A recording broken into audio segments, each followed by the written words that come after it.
and if it happened because one first sin ọkọ ẹ̀ ṣàmánì kó má lọ sin ọkọ ẹ̀ ni ṣáwa náà fẹ́ kí kọ́ sin bọ̀bọ̀ yẹn ni wọ́n máa sin now. You understand? Wọ́n máa sin and family can decide to come together because they want to bury that boy because that is what even we are for. They should allow that boy to rest because putting him there tó bá ṣì wà separated because sí nǹkan kan tó fẹ́ ṣe pẹ̀lú bẹ́rẹ̀ àyẹ̀ gba ẹ bá tọ́ra yín bring coming together èmi sọ pé kọ́ pa ẹ má quote me o but they still need that same day together pé wọ́n fẹ́ sin bọ̀bọ̀ yìí. You understand? So lágbájá rí lágbájá tàmẹ̀dórí family problem nìyẹn ẹ jẹ́ ká dúró as a supporter and not as a family member. You understand? Ẹ jẹ́ ká dúró as a supporter. The only thing ni pé any of the family kó má sọ̀rọ̀ sí any of us. Family táwa ò bá ti tẹnubọ family káwọn náà má rò pé because àwọn jẹ́ àwọn ní family member wọn wá rò pé àwọn lè sọ̀rọ̀ sí àwa tàpéra wa ní supporter anyhow a máa yọ kókó síra wa máa nọra wa ni. Pé ẹ wọnú ilé lọ ẹ lọ yanjú ọ̀rọ̀ yín ẹ gbé wá sórí social media sí social media ni la ganu sí. Kẹ wá fẹ́ máa fi ìlọkulọ lọ wá yẹn kò ní jẹ́ bẹ́ẹ̀.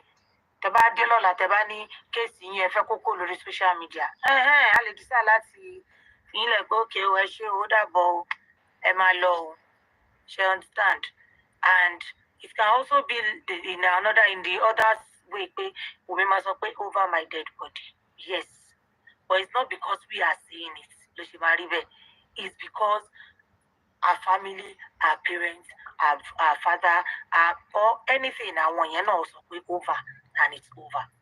If they said over their dead body it is. If they said yes they want to be so be it. Our own iṣẹ́ tó lọ rán wa òun ni pé kọ́ máa pa irọ́ nǹkan tí ò ṣe mọ́ and we've done that and that is what we are still doing.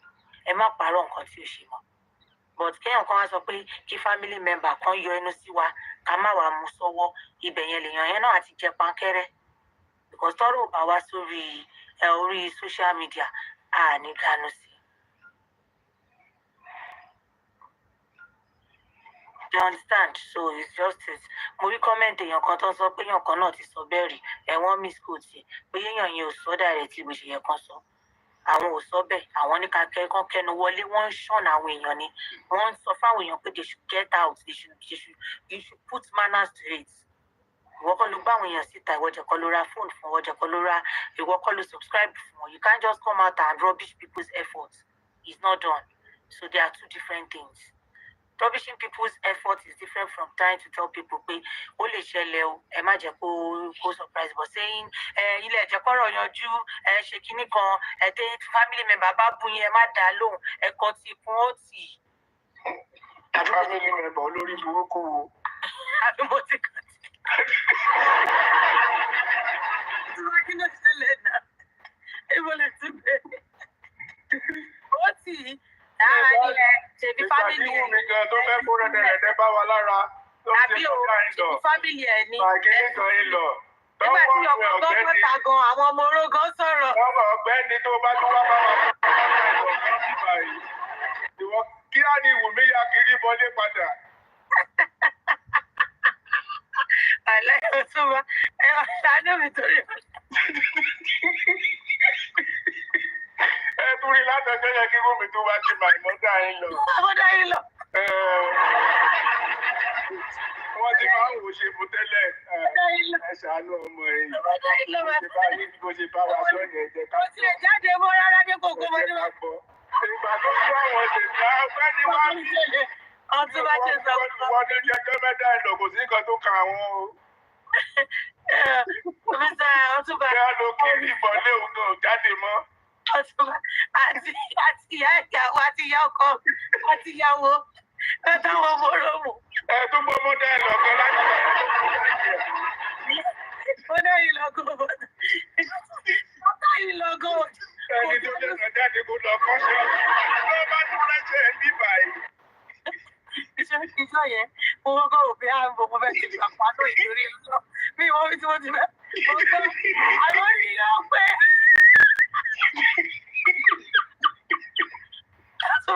Lórí mi mo wá wò pé ẹjọ́ tí máa lanú bí ọ̀yẹ́ pé ẹyẹ ẹyẹ fìyà ìyá yìí wàhálà ilé àná ló gbé mi kó mi. ẹjọ́ ìyá ẹ̀ nù ẹjọ́ ìyá ẹ̀ tó ṣe nǹkan tó ṣe ìyá ẹ̀ nǹkan tó ṣe ìyá yẹn jọ yẹn ni pé àwọn tó sọpọ̀tẹ̀ nígbà yẹn wọ́n ti jẹ́ kó fíìmù pé òun ní ẹ̀wọ̀n yẹn wà pé òun wà ilẹ̀ ẹ̀ má wọrí ẹni ṣòro. àwọn sọpọ́tà ẹ̀ lọ́jọ́ kó fílẹ̀ tóun náà lọ ń lápá nítorí tóun náà rògbò ní àtúnkọ̀. onáwọ̀nà méje sọ̀rọ̀ fún màmá máa ń bẹ̀rù búlì o àwọn yẹn lọ́nà kó yẹ lọ́nà kó ṣọdá báàdì sápáyà. àwọn ni ẹni tó bá ti sọ̀rọ̀ ìkẹ́ wa fún ẹ bá wà fún Wùmí màmá kò fi Wùmí lẹ́kọ̀ọ́ wá fún ìyá àkókò kan tó bá kọjá ìjẹ́ wà lánàá. èmi ò fẹ́ kó máa gbó mi o wọ́n ti ìjà yẹn wọ́n lọ bìlíìfù nínú ọgbà mi nìkan. wọ́n lọ bìlíìfù nínú àwọn tó yẹ pé tó di ọ̀rọ̀ ìdálé mu wọ́n á fi bá wà ló wá fi ara jẹ ti kọ àwọn èèyàn ara ti kọ àwọn èèyàn àwọn èèyàn ò gbé ní. láti ṣe pé nǹkan mi wà lára àrẹ ń pọn ilé à ń pọn ilé nítorí ó jẹ́ ìyàbò bá àdìgbòrò sọmọ olùyẹ àrẹ ń pọn ilé à ń pọn ilé òde àfẹ́ máa kí ló ṣẹlẹ̀ comment section kí ló ṣẹlẹ̀ o kí ló ṣẹlẹ̀ kó sọ́wọ́. nǹkan mi wà ń bẹ̀ láti jọ ìyẹn gan. téèyàn yẹn bá tó bá ṣọ̀fù èèyàn yẹn jẹ́ kọ́ lórí ìlànà èèyàn gbóyìnbó sí kinní ẹ̀yìn náà dá wọn lóhùn ẹ jẹ́ kọ́ lórí ìlànà ó lè jẹ́ yàn tẹ́ ẹ̀ ká sọ̀rọ̀ náà ló ń jà fúnra ìtẹ́yìn náà fi máa ń dáhùn tẹ́yìn. next time màmá tó bá ní kí ká sọ̀rọ̀ ó bá ti ga tó bá ti rò bí láwọn èèyàn lẹ́yìn ẹ máa mọ àwọn èèyàn tẹ máa wá ìlú tẹ máa ní lẹ́yìn kẹ tó bọ́ sáwà máa yá àyàn ń ṣe. èèyàn lè má mọ orí èèyàn tó ní lẹ́yìn ṣòṣìwò ni. kò ń ṣe dandan kéèyàn mọ bí èèyàn tó ní lẹ́yìn ṣe rẹ̀ ọba tó bá pe blọ́ kéèyàn ti mọ̀ pé àwọn eruku rèé wọ́n gbé. ìlú pé àwọn TikTok àwọn TikTok olóró burúkú kan mi ò jẹ kọkọ ọtún bá kọ yẹ kí n fọ̀rọ̀ yìí ṣe yẹ̀yẹ́ ní pọtù mi jẹ ní fi ṣe bọ táwọn tó bá máa di kóòdù kóòdù. ó yájà rẹ. àwọn tó bá ìwọ ló yájà rẹ. èyí tẹ máa kó mẹ́lẹ̀ o. ìjà tó ṣẹlẹ̀ níjẹ tàbí jẹ ó láwọn pàtì kan tó pàdé sí i dẹ́gbẹ́ àárẹ̀ mo sì sọ́nù lẹ́gbẹ́ bàbá wèrè làwọn ọmọ TikTok.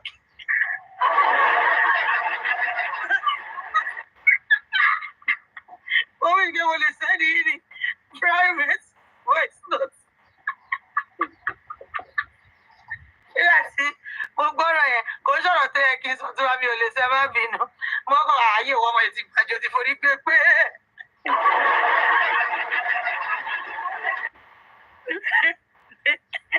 Ọmọ àlè làwọn ọmọ tó wà lórí TikTok kọ́ lọ ṣàánú èèyàn.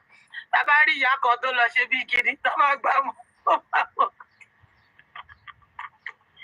Ẹ o ẹ fi mí sílẹ̀ mi ò lè sọ ẹ má jẹ iṣọ́ torí Ọlọ́run nǹkan bá ṣọ́ ó lè dá gbogbo pílátífọ́ọ̀mù rú lẹ́ni ó ṣe méjì yìí ẹ wọ ẹ fi èèyàn yẹn sílẹ̀ náà ẹ fi èèyàn tẹ̀ ń bá fa comment section yẹn sílẹ̀ tó bá jẹ́ fake account báyìí tó bá ti ń lọ yín lọ́fọ̀ọ́ ẹ fi wọ́n sílẹ̀ wọ́n bá ti tó bá fẹ́ ṣe kinní kan lo account ká mọ̀ pé òkè èèyàn tiwantiwa èèyàn gbé òyìnbó sí DP ó wá ń bá yín ta ó wá ń dọ̀rọ̀ lẹ́yìn náà wá ń dáhùn yẹn sílẹ̀ jàre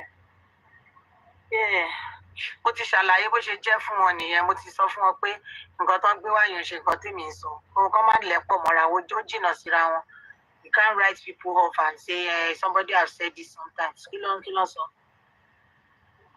tó tàbí àti ṣọ́ọ̀bù ìjọsí tó tọ́ ẹ má máa kọ àwọn Yorùbá tí wọn máa kàrí ẹni ká kí ní ìrà ìtòlú Ọlọ́run àánú tí ṣọ́ọ̀bù àti fẹ́ẹ́ fẹ́ ṣáná sí ọjọ́ burúkú lọ́jọ́ yẹn ò di wọn wọ́n kọ́ wò pé kí ni mo fẹ́ ṣe níwàá ìjọ yẹn ọ̀rẹ́dì mo pẹ́ sùn kọ́ọ̀lù pọ̀ mo ṣàwò pé mo fẹ́ gbà yanjú ọ̀rọ̀ tó dálẹ̀ nígbà gbogbo màmá tí ń sọ̀rọ̀ lọ́hùn mo ní wẹ́dọ̀n ọlá ti ṣẹlẹ̀ wọ́n kọ́ pa máìkì mi mo korí wọlé pé torí Ọlọ́run àwọn ìfẹ́ mú àwọn èèyàn lé ní ìwà torí Ọlọ́run what it is. ọjọ́ tí wọ́n ní màmá tó wá sọ pé kò lọ wá wá já ẹ wọ́n ní ìpàdé mi tó ń gbọ́ kínní ẹ̀tọ́ fò lẹ́nu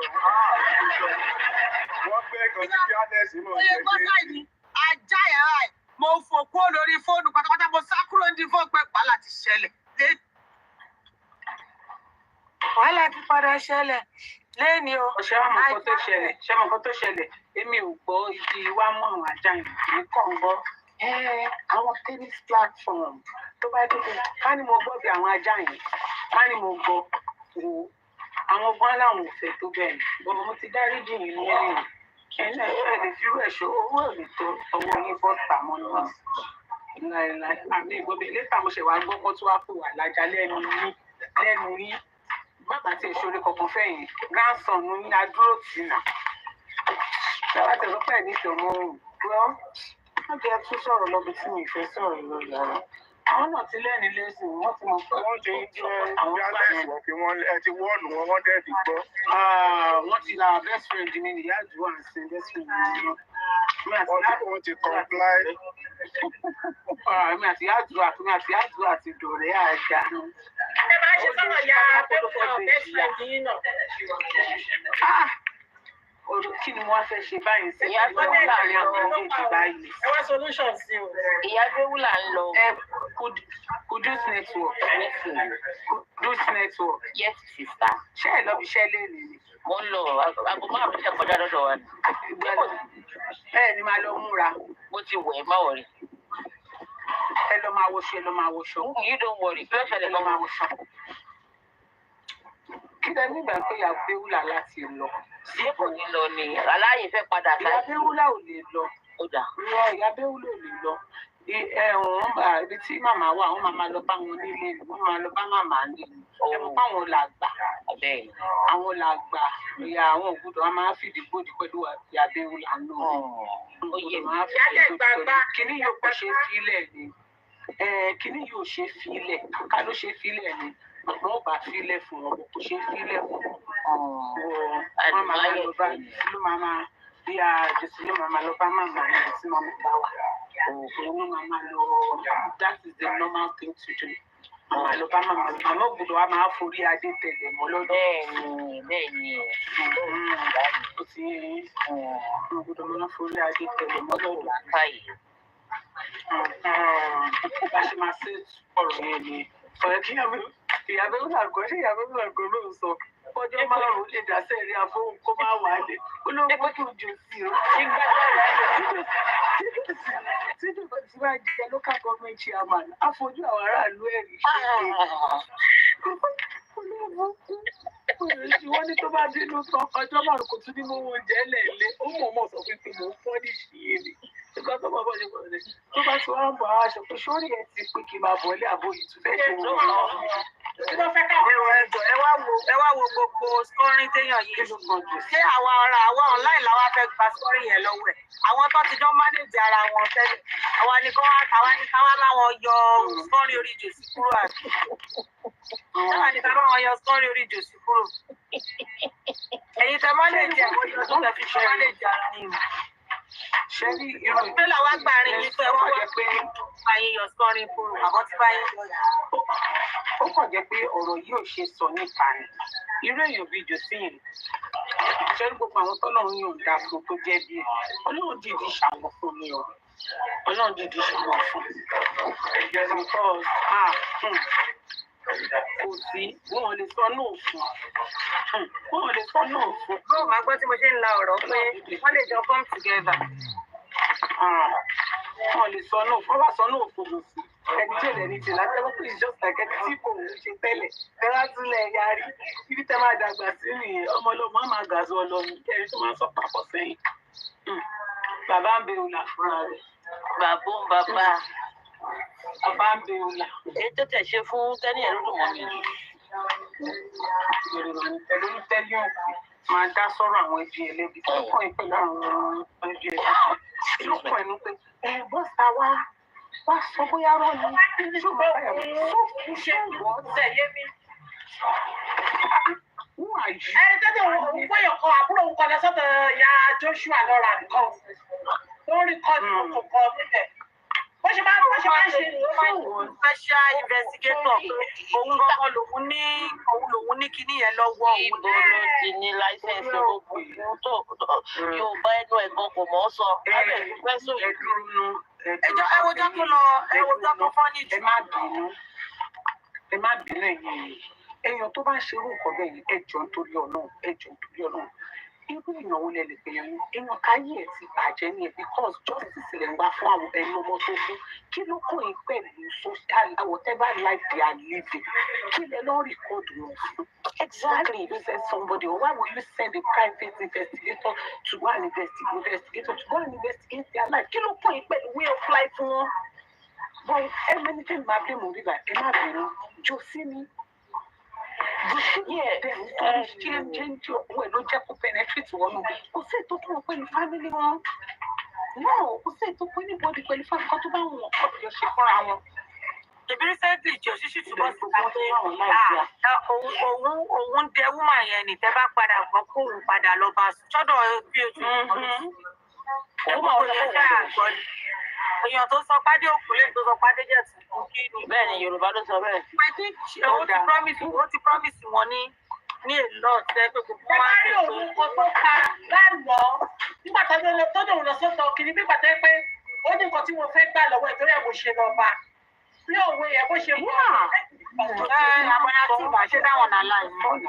Ìfí bí náà sí náà. Tí wọ́n sọ kí ní ìgò fi parọ́ náà, tí ò fi lè parọ́ bínú. Ẹni sáré sàn kan. Àbí wọ́n máa tún lò. Trouble me. Bóyá nǹkan tẹ́ sọ ló jẹ́ kí n sáré gòkè wípé àwọn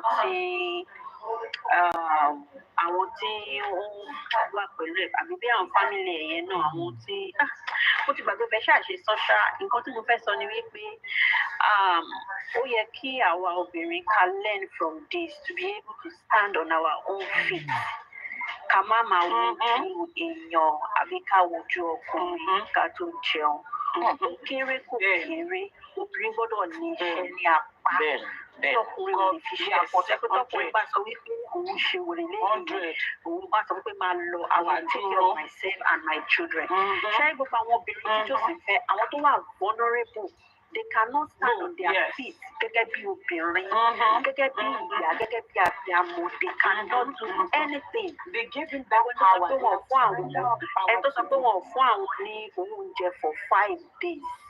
One complaint when you want it for ordinary 5 days.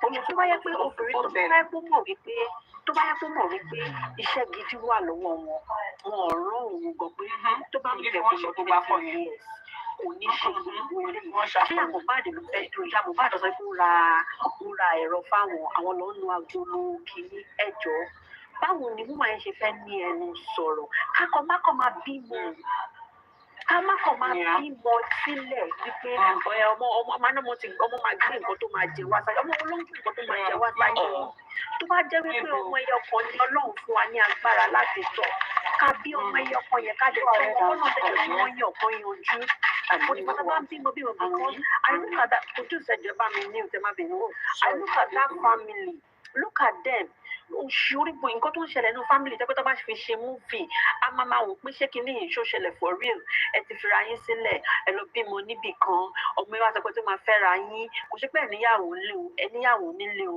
ẹ tún wá ń bára yín sùn lẹ́yìn ìgbà tó yẹ ẹ tún bọ́ta ẹní ẹgùn kékeré máa ń járù nítorí kí ẹ lè gbà nǹkan tẹ́ fẹ́ gbà ní ọwọ́ ọmọ yín lẹ́sìn gùn kékeré máa ń járù òkè wọ́n tún padà wá tún wá bẹ́yìn ẹ tún padà tún wá gbọ́ ẹ tún wá lọ ń bára yín sùn of course èmi náà ò ní problem pẹ̀lú ẹ̀ bí wọ́n bára wọn sùn adult ni wọ́n but come to think of it ẹni obìnrin wo àbí èèyàn wo ló máa wà in their right senses tó máa lọ máa ṣe I mean ìdọ̀tí ni now a mọ̀ wípé ọmọ ti pa yín kọ̀ pọ̀ nǹkan tó ọmọ bá dẹ̀ ti wọ̀ òkúta ti wọ̀ ọ́ nìyẹn ẹ ṣì máa ríra yín wọ́n wò but it doesn't mean wípé ẹ gbọ́dọ̀ bára yín sùn àbí pé kínní tó bá dẹ̀ fi pẹ́pẹ́ bára yín sùn that's okay but another thing tí mo tún fẹ́ sọ ọ́ lòdì abẹ́ọ́là yẹn tó sọ pé wọ́n fẹ́ lé jáde mi ò kí ẹ̀ irú wà tí wọ́n máa yẹn ò bá ní o I don't care but tí jòsì bá sì fún ti arrive ní sí i wọ́n fẹ́ lé wọ́n máa yẹn jáde wọ́n máa yẹn náà ní ẹlẹ́dàá tiẹ̀ wọ́n wọ ọ̀dì ọ̀dà ó sì kó ti pàdé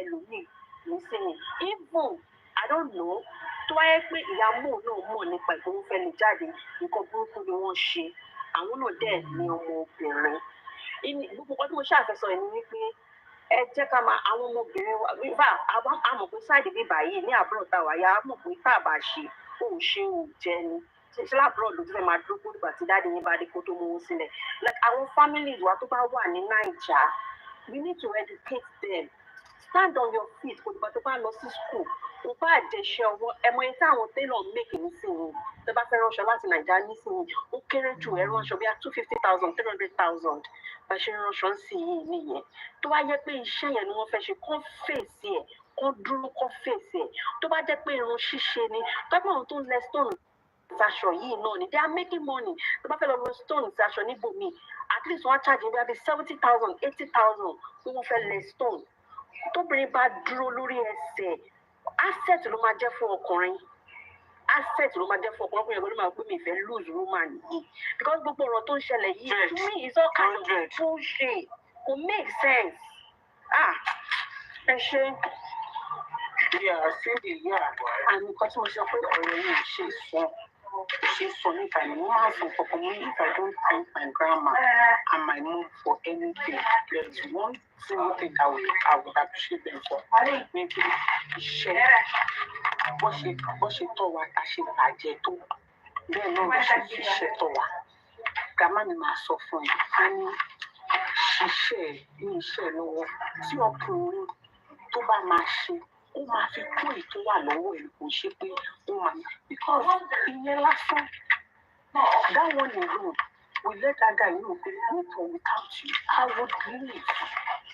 ọmọ ṣe máa sọ pé èmi tí mo máa sọ pé ọkọ mi kì í ní kọ̀ọ̀kan mo ń bẹ̀yàn kan sọ̀rọ̀ and I told that person mo ní tí mo ṣe wà lọ́nà má jẹ́ ká rí nǹkan burúkú not only pé bóyá ọkùnrin lè lọ fẹ́ yàwó mi anything can happen how do you want to live your life nígbà tó bá ti máa live life tó bá ti lè ṣiṣẹ́ tó bá ti lè sọ nǹkan bí àtúnṣe náà ṣe mọ̀ wípé wọ́n máa ń sọ wípé ọkùnrin máa ń ṣáájú obìnrin kú ọkùnrin máa ń ṣáájú obìnrin kú it's true because bùkátà tó ń ṣẹlẹ̀ sí mọ́ gbogbo bùkátà tó yẹ kẹjọ ọkùnrin yẹn ló ń so orí ẹ̀ máa bó ṣe ń ronú ilé ló ṣe máa ronú bó ṣe ń ronú ilé ló ṣe máa báwo lẹ́yìn ẹ̀ṣẹ̀ fẹ́ live long báwo ló ṣe fẹ́ live long gan-an ọkùnrin lẹ́yìn ìsìnkú òní rẹ̀ expect ẹ̀ máa ṣe ní ma ìfẹ́ tẹ̀lé ọmọ ni what are you bringing you have to bring something to the table you have to.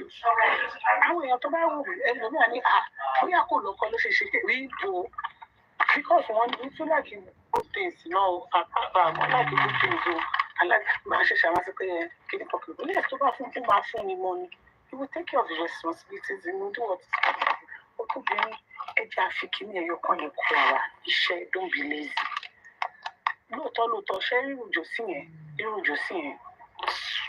bẹ́ẹ̀ mo ṣe ní àwọn ọ̀rọ̀ míì kan àwọn ọ̀rọ̀ kan kò ṣe sọ ní ìlú báyìí because ọ̀rọ̀ yẹn máa padà fi máa bú máa bú ìyá yẹn nítorí ẹ̀ if not who is to see irú bó ṣe ní pé kó padà nígbà àti tani níbo sì bó kó sì dànù kánúkó wà láyé tiẹ̀ tó dúró pẹ̀lú ẹsẹ̀ méjèèjì tó wà òkè tó fine tó ṣe kínní who is to see gbogbo ìta sọ yìí gan pé come together ẹ̀dẹ̀ ẹjọ́ ló máa yanjú ẹ̀ but hey what do we know tẹ́lẹ̀ mi sọ pé àwọn ọ̀rọ̀ míì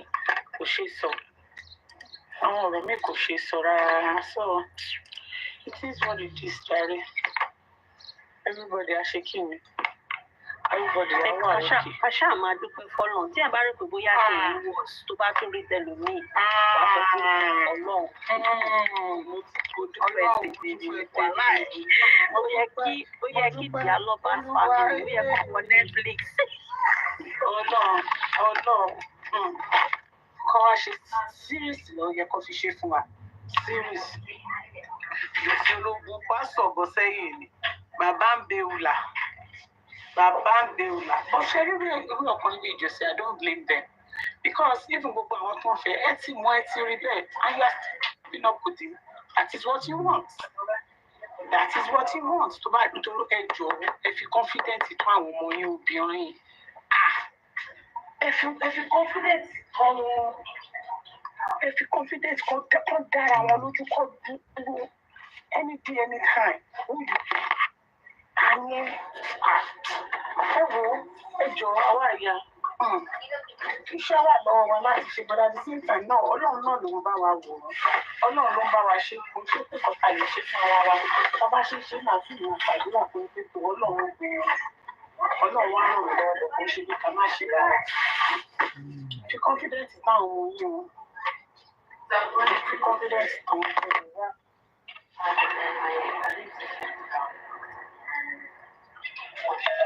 You don't love what you need. Kò wá lọ kó wá sọ nídìí yẹn. Ọkùnrin yẹn gan máa respect ẹ̀. Òun gan fúnra rẹ̀.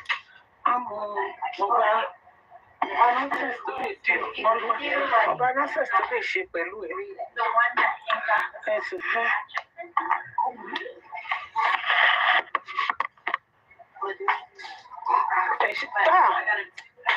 Mami Kumbi kò yẹ kí n dúpẹ́ lọ nítorí mo rántí pé ẹ̀ṣẹ̀ mi lẹ́ẹ̀kan ọlọ́run ló ní pé kẹsẹ́ẹ̀dì yìí kọ́mẹ́tì sí mo rántí pé ẹ̀ṣẹ̀ mi lẹ́ẹ̀kan yìí nígbà tí mo bá yín ka mẹ́sẹ̀gì yín jáde tí Mr. Pythagoras tọ̀ dá yín lóhùn tó ń answer question yín ẹ wá sọ fún Mr. Pythagoras ẹni thank you sir ṣé mi tí mo bá yín ka mẹ́sẹ̀gì jáde ṣe sọ pé thank you Fẹ́mi èmi tí mo bá yín kà ṣe sọ thank you fún ẹ wá sọ thank you next time máa rí kọ́mẹ́ǹtì nígbà máa wà kápá sí mi ní ká èyí tẹ kọ́ sí yìí mi ní bá yín kà nǹkan tẹ̀ ṣe nǹkan èmi ní bá yín kà kalẹ̀ tí wọ́n ti ní ẹni tó bá dúpẹ́ orí àná á rí mi gbà so since ẹ kì í lẹ́ẹ̀kan yẹn ní sórí ètò ó sì máa jẹ́ nìyẹn. Child of God, listen.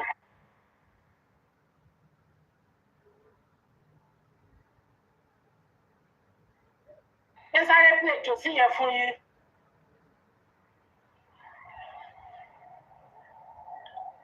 Hello. Ẹgbẹ́ wa débẹ̀. Yeah. I should be telling Coco Feather to do my love share.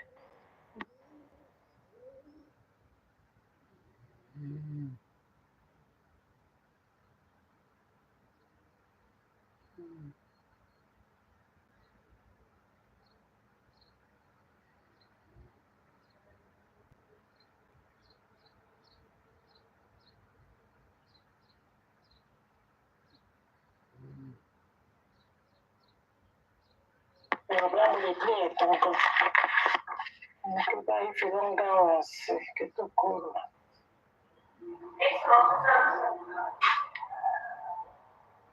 Tó sì bọ́ bí. Ó fi àkókò yìí láti dúpẹ́ lọ́wọ́ ọ̀pọ̀lọpọ̀ ìlú tí àwọn tí a ń jà fún justice.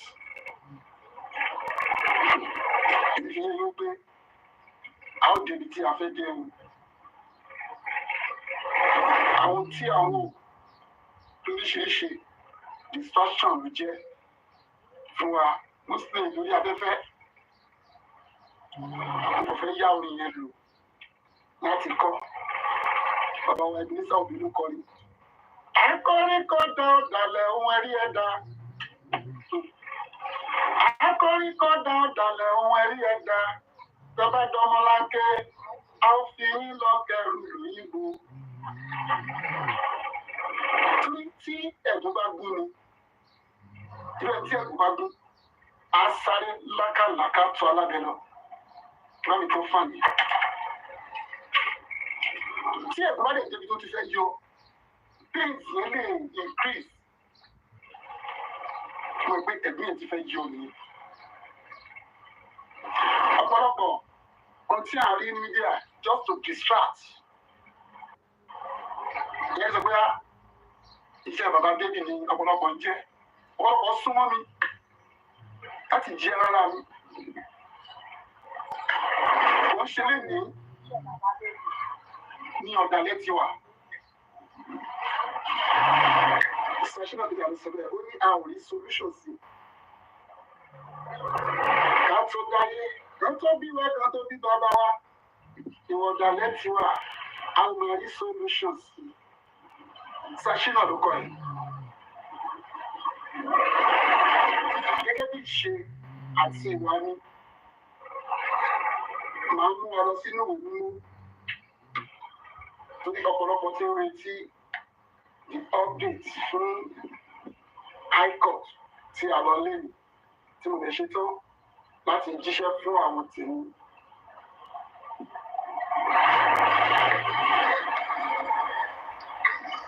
Wọ́n nínú ìwé Nehemiah chapter 4. Let me summarize it on you. Nehemiah ó jẹ́ ọ̀mọ̀lé ní àkókò yẹn nínú ìlú yẹn. Ọlọ́run lò wọ́n. Likewise, àwọn wà lórí justice for Mohbad. Ọlọ́run lò wọ́n, wọn ò lè yí òun padà.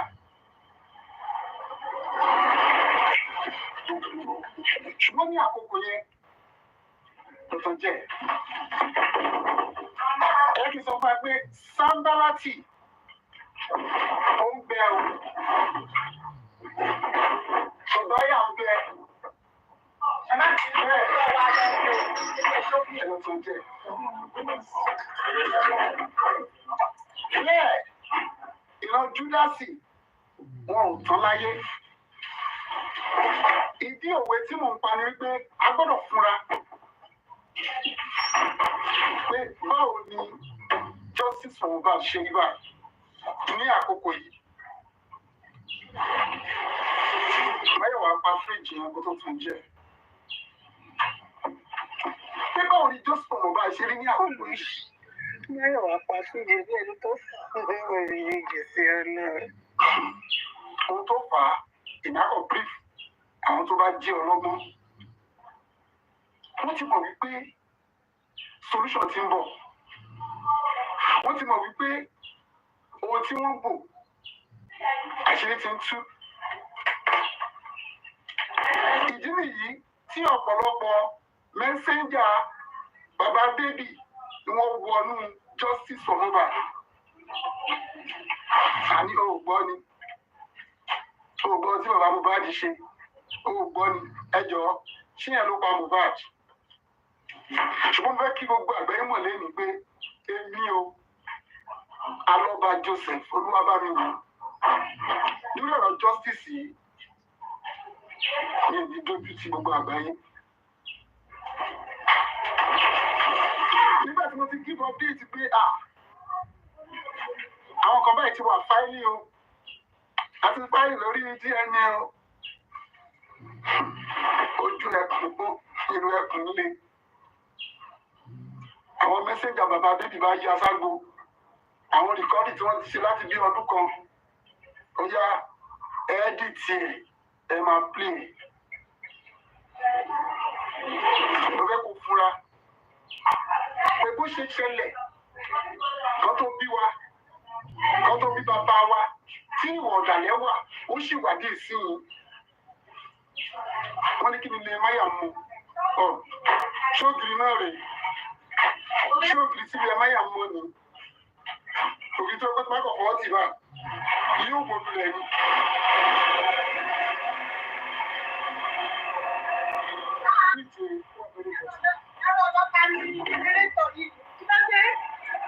Mo ń sọ fún yín lẹ́yìn wípé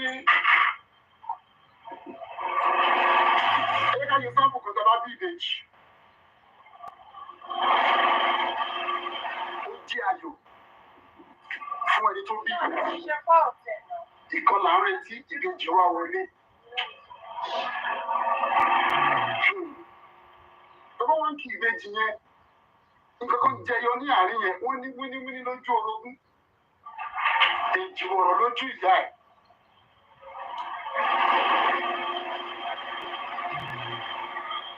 Àkíyèsí kan gbé kákọ́ wò bẹ́ẹ̀.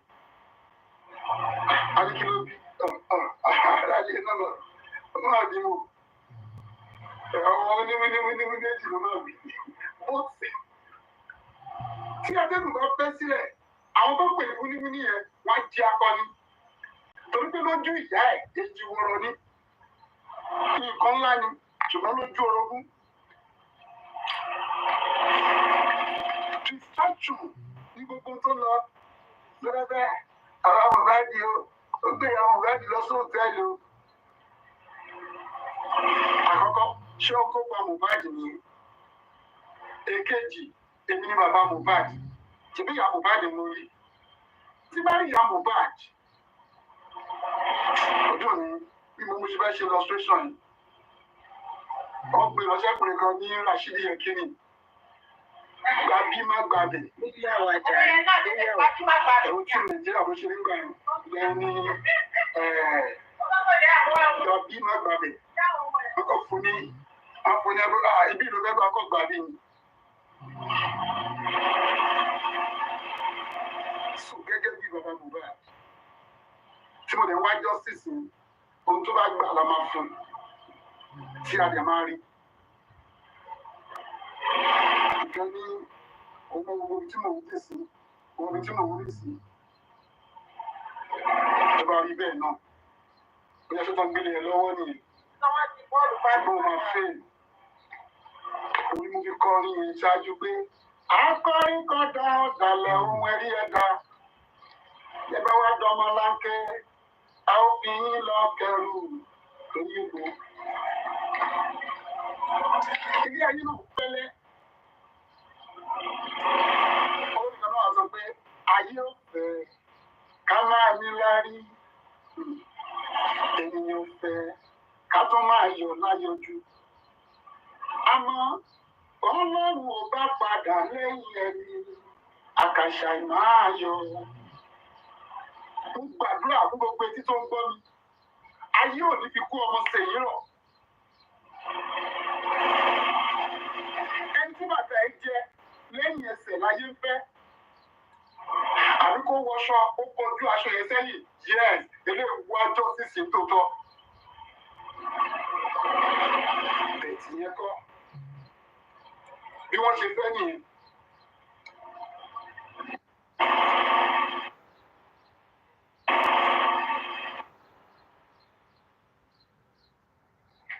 Àtọ̀dọ́ ẹ̀ nínú. Ṣùgbọ́n wọ́n tún bá wájú pẹ̀lú mi.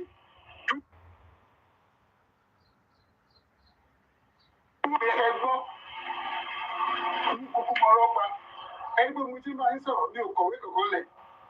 Tí mo dẹ̀ lẹ́gà ti pín ní update ohun tó ṣẹlẹ̀ lẹ́nu. Lóòótọ́ mi ò gbóyìnbó, ṣùgbọ́n mo ká ọpọlọ mi, mo dẹ̀ ká ọgbọ́n orí mi.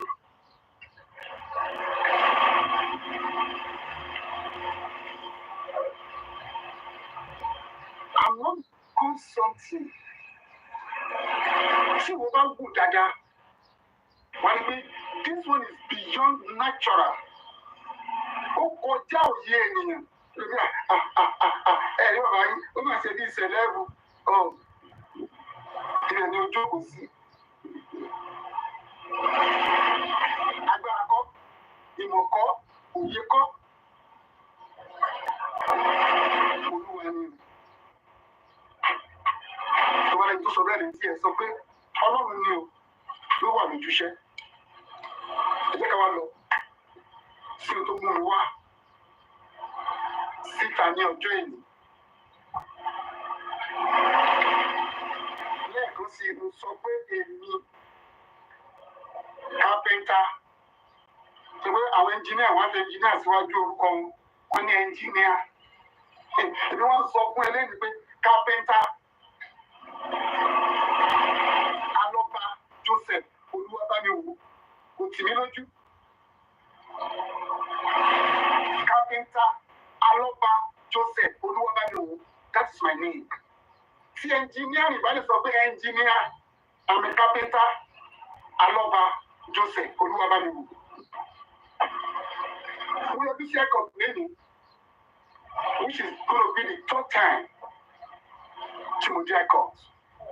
Lórí ọ̀rọ̀ pé èmi àti àwọn ẹbí mi ASU DPP for Lagos State. Ó ṣe ní láàánú àwọn àbẹ̀ ní last week. Ohun tí a bá lọ náà ni pé acid kó gbọ́ ìgbẹ́jọ́ wa. Nígbà tá a débẹ̀, wọ́n jẹ́ ká mọ̀ wípé ẹjọ́ kó gbọ́ ìgbẹ́jọ́ yẹn ó ti lọ láti aago 7. Ó ti lọ láti aago 7. Ẹ gbọ́ ṣé aago 7 ni wọ́n sílé ìdájọ́. Agbẹjọ́rò mi àgbà ó jẹ́ kí n mọ̀ wípé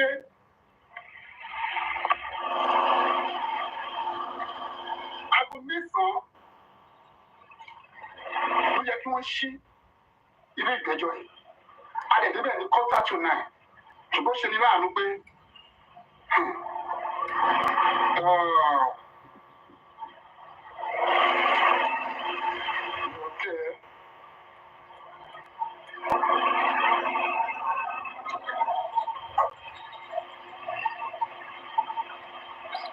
Okay, thank you very much. I hear the message. Gẹ́gẹ́ bó ṣe ń sọ, bí aláwo ni kò ní. Sísọ yìí. Mo dúpẹ́ lọ́wọ́ bàbá Sam Shitu. Àwọn kóòtù ní 2:45. Wọ́n jẹ́ ká mọ̀ pé ẹjọ́ gbogbo ìgbẹ́jọ́ ti lọ láti 7 o'clock. Ẹ gbọ́ ṣé pẹ̀lú sùn ni. Gẹ́gẹ́ bí àwọn táwọn bàbá, wọ́n pààrọ̀ aṣọ, wọ́n pe ẹni tí ẹ kó wà mẹ́, wọ́n fún wa ní appointment ibẹ̀ lálọ́ lẹ́nu. A tún débẹ̀ lẹ́yìn.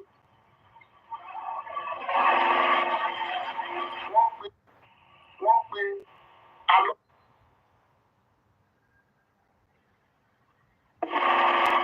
Wọ́n ṣe àfihàn. Ẹni tó represent DPP ó jẹ́ kí adájọ́ mọ̀ pé òun kò yé òun tó wá ṣe bíbá yìí. Kò yé òun tó ń fẹ́ defend. Wọ́n sáàfù òun. Sam jẹ́ kí wọ́n mọ̀ pé that is an unnecessary excuse. Adájọ́ ó pàṣẹ. Òun fún ọ ní 2 hours. Wọ́n fi lọ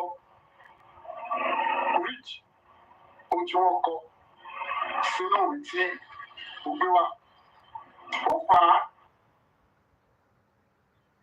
tẹ́kílì níta ní àkókò yẹn láti give update pé ohun tó ṣẹlẹ̀ nílé yìí o, bẹ́ẹ̀ ló ń ṣẹlẹ̀ o, wọ́n ní wọn ò prepare o, wọ́n ní wọn ò ready o. Wọ́n mú ìgbẹ́jọ́ mi, àwọn wà níta fún àkókò náà.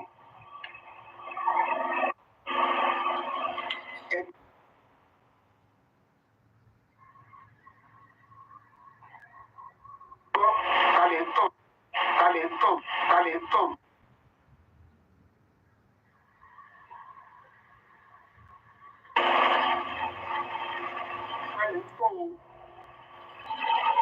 Ẹjọ́ tí a wá sí ní ìjẹjọ́ bá ti wá tẹ́lẹ̀ tó dẹ̀ ní ọjọ́ kẹta àwọn tí a pè lẹ́jọ́ wọn náà wọ́n understand ohun tí wọ́n kọ sínú ìwé talentão. Náà wọ́n pe àwọn tó yẹ kó pè wọ́n ní sọmọ nù.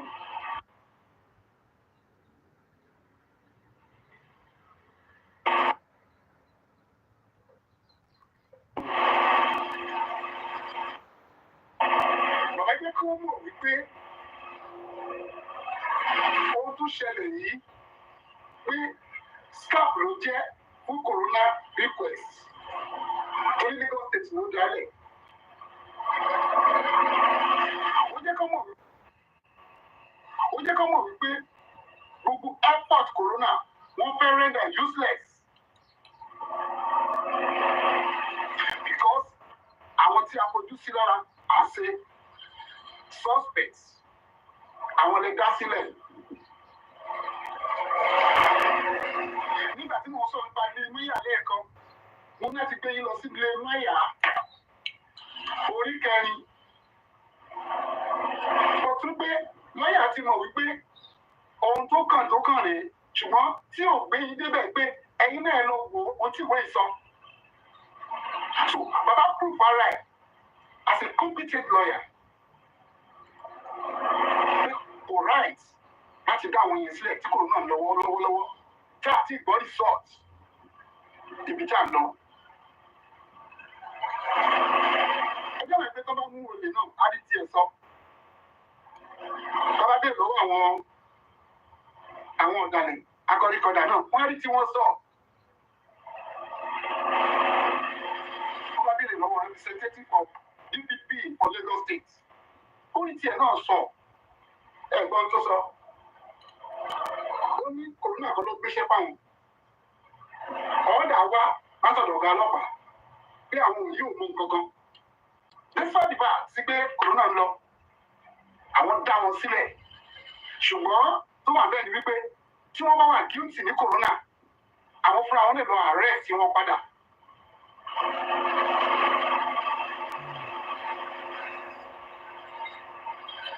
Ẹ̀gbọ́n ṣọ́ọ̀ nìyẹn.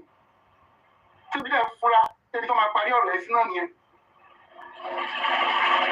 Ṣùgbọ́n bàbá jẹ́ kọ́ mọ̀ wípé ó ti ṣẹlẹ̀ ní àkókò báyìí. Bí bàbá ṣe ń ṣínú ìwé, ó ṣe ń ṣíwé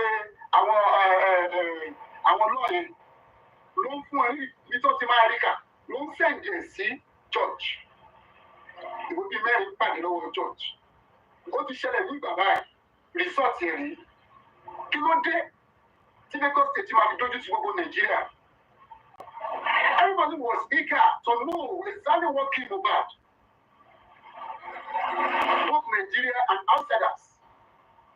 Kí ló pa Mohbad? Àti ìrí, àti ìgbọ́. Jọ́sí, onídàáfẹ́ tó ní kó wá sóyìnbó léèlé ọlọ́run ẹni yóò di fún mi.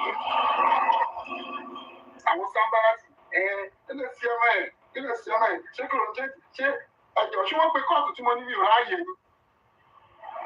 Àbí kí mo ní mo bí sí mi ráàyè lẹ́yìn ni o. Mo mú ewu àwọn dìsáìtà tí mo ń lé sí sí. Àwọn àní ọ̀bá Mohbad ti lọ́ọ́ pàdé lóòótọ́ ẹ̀ lé o. Ẹ̀jọ̀ kí ló ń ṣe lóòótọ́ ẹ̀? Mo lọ síbi tí mi ò dé, rí tí mi ò kì í gbé. Láti ní privacy láti sinmi. Kí fọ́nìdè ń tẹ̀lé structure tá a fún mi láti lè rí justice mi. Ṣùgbọ́n èèyàn mélòó la fẹ́ àti yàgbẹ́ o, ààrẹ tí. Ṣùgbọ́n fẹ́ kó mọ̀ pé a ó débi tí a fẹ́ dé. Ẹ bá tẹnu bèbè kẹ́ ẹ tẹnu bàṣẹ, a máa débi tí a fẹ́ dé. Justice yẹn a máa gbà á. Bí ara rẹ léèrè bí kí ló dé lẹ́nu ọ̀sẹ̀ kan yìí? Kí ló dé tí gbogbo àwọn èèyàn wọ̀nyí tí ọkàn wọn fi dàrú? Kí ló dé ẹni tó ti dìkọ́lù láti bí ọdún kan ó wá gbé jáde ń sìn? Kí ló dé? Kí ló ṣẹlẹ̀ gan-an? Àti súnmọ́ bíi tá à ń lọ. A lè máa gba justice ni. DNA tí wọ́n fẹ́ ṣe yẹn, iṣẹ́ ti ń lọ lórí ẹ̀. Wọ́n fẹ́ fi yé wa ló gbé òfin ṣì wà ní Nàìjíríà. Tí adájọ́ yìí bá lè farabalẹ̀ gbọ́ ohun tí Sàṣítù sọ, wọ́n ní kó gbóhùn wálẹ̀, ó ló ti mọ́ra. Wọ́n ní bàbá ọmọ òde máa sunkún, ẹ dá àwọn ọ̀daràn sílẹ̀, kó ń débi kó máa fẹ́yìn. Ní àkókò yẹn mo dìde láàrin gbogbo àwọn tó wà bẹ̀, omi dẹ̀ gbọ́ lójú mi. Ṣé Nàìjíríà ni mo wà yìí? Ṣé ọmọ Nàìjíríà náà ni mí? Ṣé torí pé mo ti jẹ́ kápẹ́ńtà ni? Ìbéèrè yẹn mo ń bíra mi. Omi dẹ̀ gbọ́ lójú mi. Àwọn èyí tí mo dì ni mo fi ń lójú. Tó yẹ kí ọ̀pọ̀lọpọ̀ rí. Ṣé bí Nàìjíríà ṣe wà yìí? Tí àwọn kan pe wọn ní alágbára. Ọ̀rẹ́ kíkọ́ mọ̀ ní ipò agbára tí ẹni kálukú wà, wọn ò ní kán da òfin rú. Wọn ò ní kán fi ipò agbára yẹn kán fi sọ pé kò sí òfin mọ́. Sọ pé kò sí òfin mọ́. Sọ pé kò sí òfin mọ́. Sọ pé kò sí òfin mọ́. Èyí ẹ̀ ń ṣe gbogbo ìmọ̀ sọ pé mo yàgbẹ́ ní ibi tí o.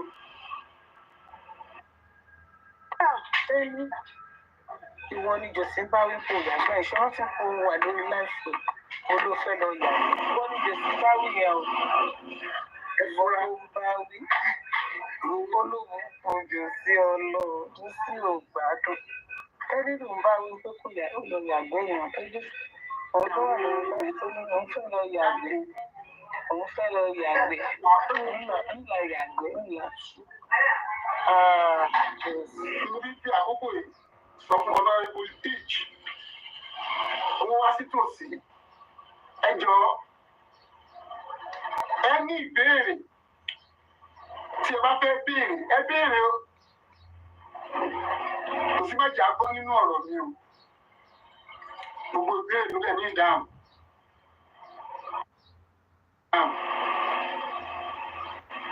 Yes àwọn Mohbad ló sọ bẹ́ẹ̀ kápẹ́ńtà Aloba ló sọ bẹ́ẹ̀ madam tí ò bá yí ẹ ṣùgbọ́n má kàn dá dúró kò conclude lọ́ọ̀yà rẹ ṣé kí bàbá yìí ṣe báyìí ṣá ṣé kí bàbá yìí ṣe báyìí ṣá ṣé kí bàbá yìí rí kọ́ọ̀dù ṣá nígbà tó lè jẹ́ ṣá ẹni ìjọba àpẹẹrẹ lọ́kùnrin. ṣó ti kọ orin mo ti padà dé ṣó ti kọ àwọn orin yẹn. Jésù àná náà ẹ kí ìyàwó rẹ kó bèjì ó mú àwọn èèyàn gòkè ṣé wọ́n ti wà ní tòsí for interpretation. All right. Videos, old voice notes that has nothing to do with justice for Mohbad that people have even forgotten about in order to discredit, just like I said. And Baba said when because of my network, we were unable to get Baba. They were flagging, we were unable to get. But I'm trying to put it in one word. Also, he said everything that is going on the internet. Everything you see that is going on the internet is just a form of distraction. It's a form of distraction to distract the people, to paint people in a bad way so that they will lose interest concerning the justice for Mohbad. And Baba said they brought out a narrative that he went to see Mohbad. And he said he actually went to a place, he was following instruction that even if he went to see Mohbad, that is not what actually killed Mohbad. And what he is after is what killed Mohbad. So why are people bringing narratives that he went to see Mohbad, this and that it's of no benefit, it's of no use to justice for Mohbad? That now there's a proverb in Yoruba that says "Akoreko down" is a song. Said I don't know how to put it, but let me just try. Akoreko down means anything they want to since Baba has been coming out. And he has said this, he said it briefly last week, and he said it today again. He said he has never read anything out of a book that is said. When they called him, he said he presented himself, and Sanshitu also showed up that present in the court. But the funniest part is that the lawyer representing the DPP, when he was called upon, he said, and I quote, that he does not know the reason why he is here. Don't let me put it like that. That he doesn't even know what he wants to come and defend. That he is just here. He doesn't know what he wants to come and defend. And Baba asked that you don't know what you want to come and defend, but you are present in the court, but you don't know what they want to come and defend. Then the judge now ordered that the lawyer representing the DPP should immediately go and update himself concerning the case and come back. That's after 2 hours. So that was when Baba came outside the other time. That was after the judge gave the order that the lawyer representing the DPP should go and update himself concerning the case. You can't be in a court and say you don't know what you want to come and defend in the court. Then the lawyer said, the judge said, go outside and go and update yourself concerning the case. So after 2 hours, I think the case now resumed back. So Sanshitu made it known that Baba said, Sanshitu made it known that what he is observing concerning the way the DPP and the Lagos, the Attorney General of Lagos State, and yes, those that granted bail to freedom to the suspect. What Sanshitu said he is observing is that they want to jeopardize the effort of the coroner. That it is not proper for them, or it was not proper for them to have granted freedom to those suspects why the case is going on, which is actually the argument of the family of Joseph Aloba, that the coroner is still ongoing. Why would you grant bail, or why will you grant freedom to those that are called suspects, and even those that are said to be prime suspect, according to the police reports, which they released when the case started newly. That was 2023. And well, when Sanchitu said that, then the lawyer representing the DPP said it was not the corona. Now, let's listen to this, right? That it was not. Pardon me, just a sec. Let me check the. Bring other people up. Sanada, you want to say something? Thank you so much, sir. So much. Thank you so much,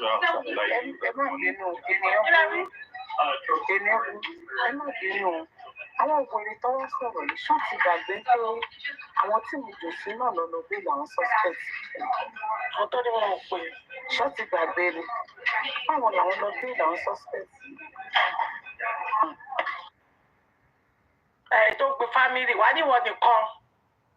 Let's quickly have Wummi 70. Let's have you, ma'am. Thank you so much, ma'am.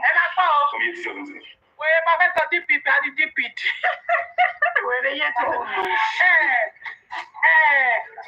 Imperial. Wummi said that I quote.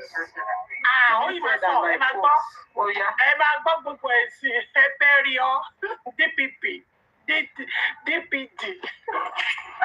Yes, Senator H, thank you. Imperial Professor Carpenter Joseph Oluwabamiwa Aloba Ọlọ́run ti dá yín sí. No shaking, Baba. Even ìgbà tí mo rojú yín, I'm so happy. Àwa sójà yín wà lẹ́yìn yín gidigba. And on this case of Mohbad, we are not going to stop. We continue using our voice to call the Lagos State Authority so they can do the needful. Baba, Shatiri Ẹ̀san òun ni Mohbad. Gbogbo ẹnikẹ́ni ní Lagos State or ní Nigeria tó fẹ́ dáwọ́ bo kéèsì Mohbad, ẹ̀san máa wọlé tọ̀hún ni tọmọtọmọ. Ẹ̀san ó máa wọlé tì wọ́n tọmọtọmọ. Gbogbo ẹni tó fẹ́ ṣe pé àní rí justice àdèmárì lágbára Ọlọ́run. Kò sí nǹkan tó máa ṣe. Ó lè long, but money is not how long, it's how well. A máa rí justice yìí. Kò sún wa kò rẹ̀ wá. Kí anytime tá máa fi rí. Nítorí pé kí ni ọmọ ò lè kú sínú ilé téèyàn dẹ̀ wà níbẹ̀ tí wọn ò ṣe nǹkan tó yẹ kán ṣe. Ìjọba ló bọ́ síta, Nigerian police lọ bọ́ síta lọ́ní Mohbad bleed profusely. Bàbá ẹ wá padà lọ sí nǹkan tí pathologist sọ nínú corona inquest.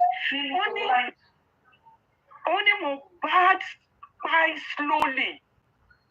Àwọn ọlọ́pàá ló sọ pé Mohbad bleed profusely. Pathologist ní Mohbad die slowly. So that means that àwọn tó wà nílé yẹn rí pé Mohbad ẹ̀jẹ̀ ń tán lára ẹ̀ tó fi kú lójú wọn. So àwọn tó wà nílé yẹn gangan ló pa Mohbad.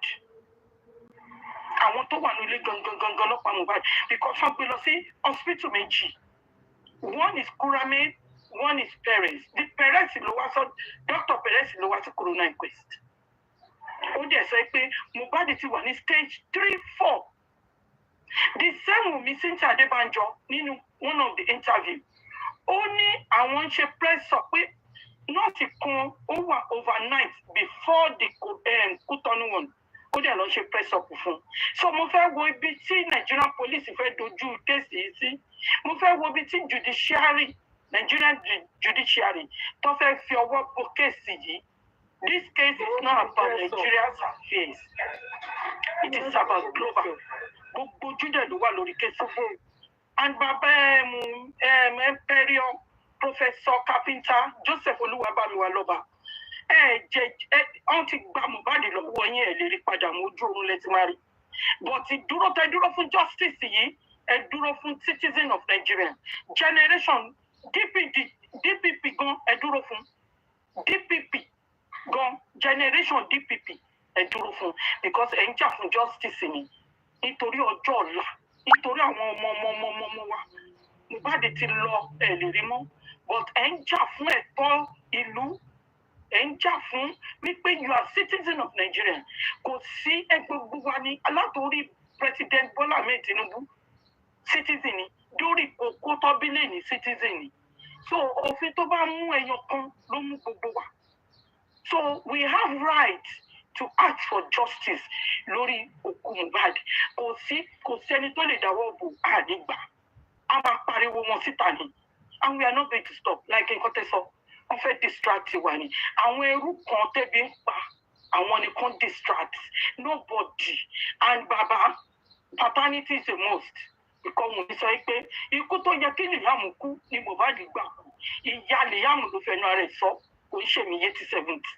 so ikú tó yẹ tó wọlé ti Liam tí Mohbad gbà kú yẹn ìyá Liam ni kó bọ́ta kó bá wa sọ àwọn DPP àwọn Nigerian police ò lè sọ fún mi pé àwọn ò gbọ́ ẹ gbọ́n sìn à ń pariwo ẹ jọ̀ọ́ ẹ bá wa sọ fún San Wahab Shittu we stand with him any length la fi dúró pẹ̀lú San Wahab Shittu any length a dẹ̀ ń gbàdúrà fún wọn gbogbo nǹkan tó gbé dání báyìí ó máa yọrí sí rere ni ẹ jẹ́ mute I don't want to say too much thank you the panelists and thank you senators baba carpenter Joseph Olúwabámiwò iṣẹ́ níṣẹ́ ẹni tó bá àwọn òṣọ̀lẹ̀ wọ́n ní iṣẹ́ lògùn ṣe múra síṣẹ́ ọ̀rẹ́ mi iṣẹ́ la fi ń dẹni gíga à ń fi olè dẹni gíga à ń fò jìbìtì dẹni gíga so ẹ jẹ́ mute sir thank you sir.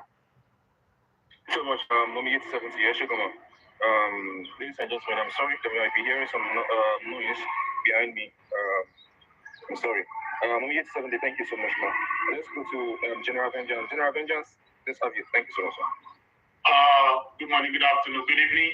My special greetings to Emperor Professor Carpenter Joseph Aloba, the great father of the year, the voice that is crying for vengeance for his slain son, the only man that matters in jail for help, the architect, the Alpha and Omega, for being a serious headache for the killers of Mohbad. God bless you for putting forth the touch of justice for your slain son. God bless you for not compromising this cause of justice. God bless you for not selling down this cause of justice. God bless you for your steadfastness. God bless you for your resisting up in fashions.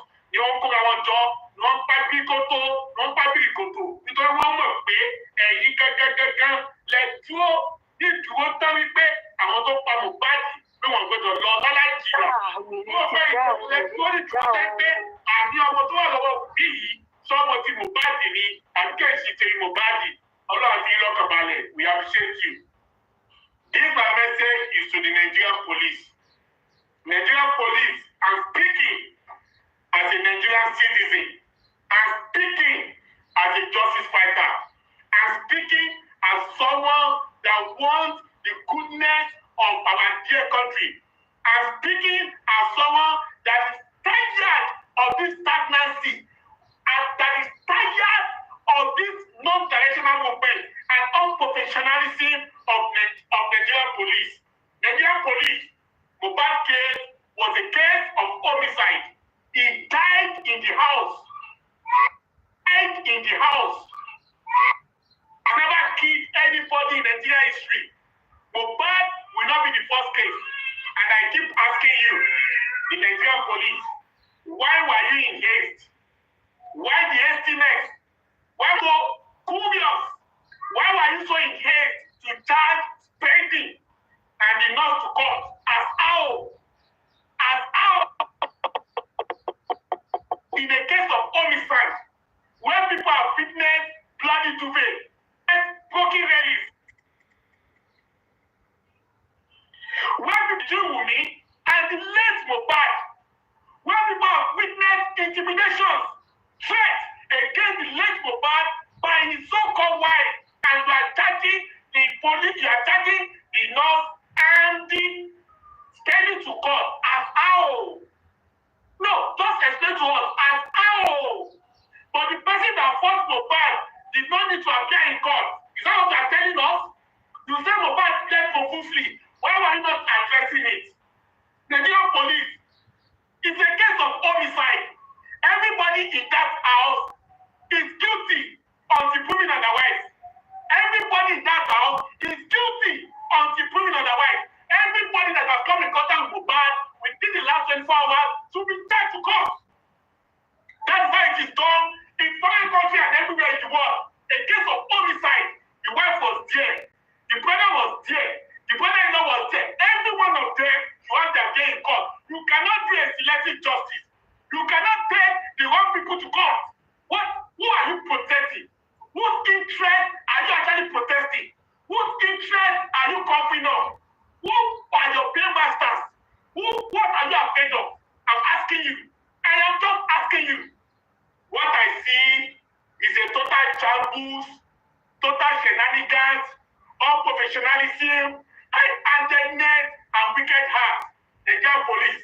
All eyes on you. All eyes are on you. You must do the needful. You have killed the second Jesus. And we will not relent. Not now, not in 2 years, not in 3 years. As long as Emperor, Capital, Professor Joseph Aloba is standing for justice of his son, the gladiators and the generals, they will stand by him. It is the battle of the Titan. Unstoppable voice versus immovable force. No must bend. And in this case, darkness has never prevailed over light. Light must prevail. The justice seekers are standing together, and we must make sure that the modus operandi, the reason why Mohbad was killed, is unraveled. That boy, did he belong to Mohbad? Those are the things that we are asking for. And we must get answers. We must get answers.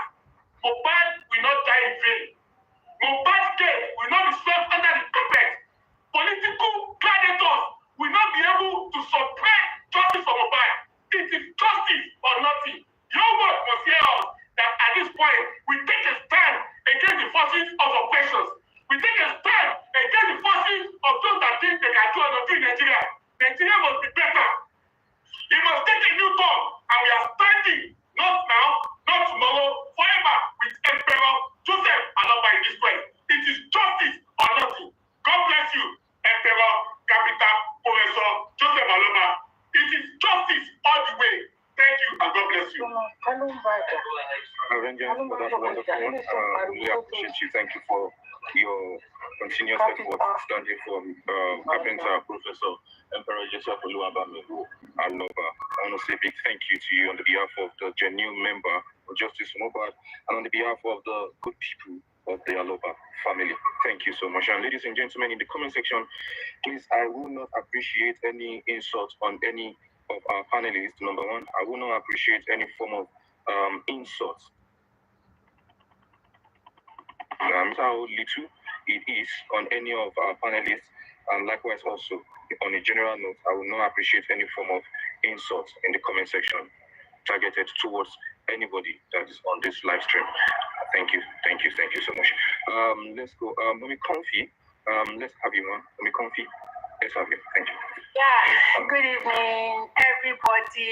Baba Mohbad, ẹ kúrọ̀lẹ́. Ẹ káàsán, ẹ káàárọ̀. Baba Mohbad ní sẹ́. Baba Mohbad ní sẹ́. Everybody in the house, I greet everyone, all the commenters. Baba Mohbad, máa jó síbi tó wù ẹ́ lẹ́yìn. Ṣó ti yé yín?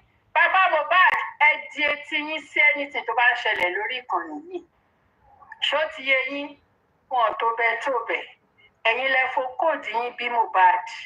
Bàbá ńlá kú bàbá anybody. Bàbá ńlá kú bàbá anybody. Kò bá yín bí Mohbad. Nígbà tí Mohbad wà láyé, ó ń jẹ́ orúkọ Carpenter Joseph Aloba Mohbad ló ń jẹ́.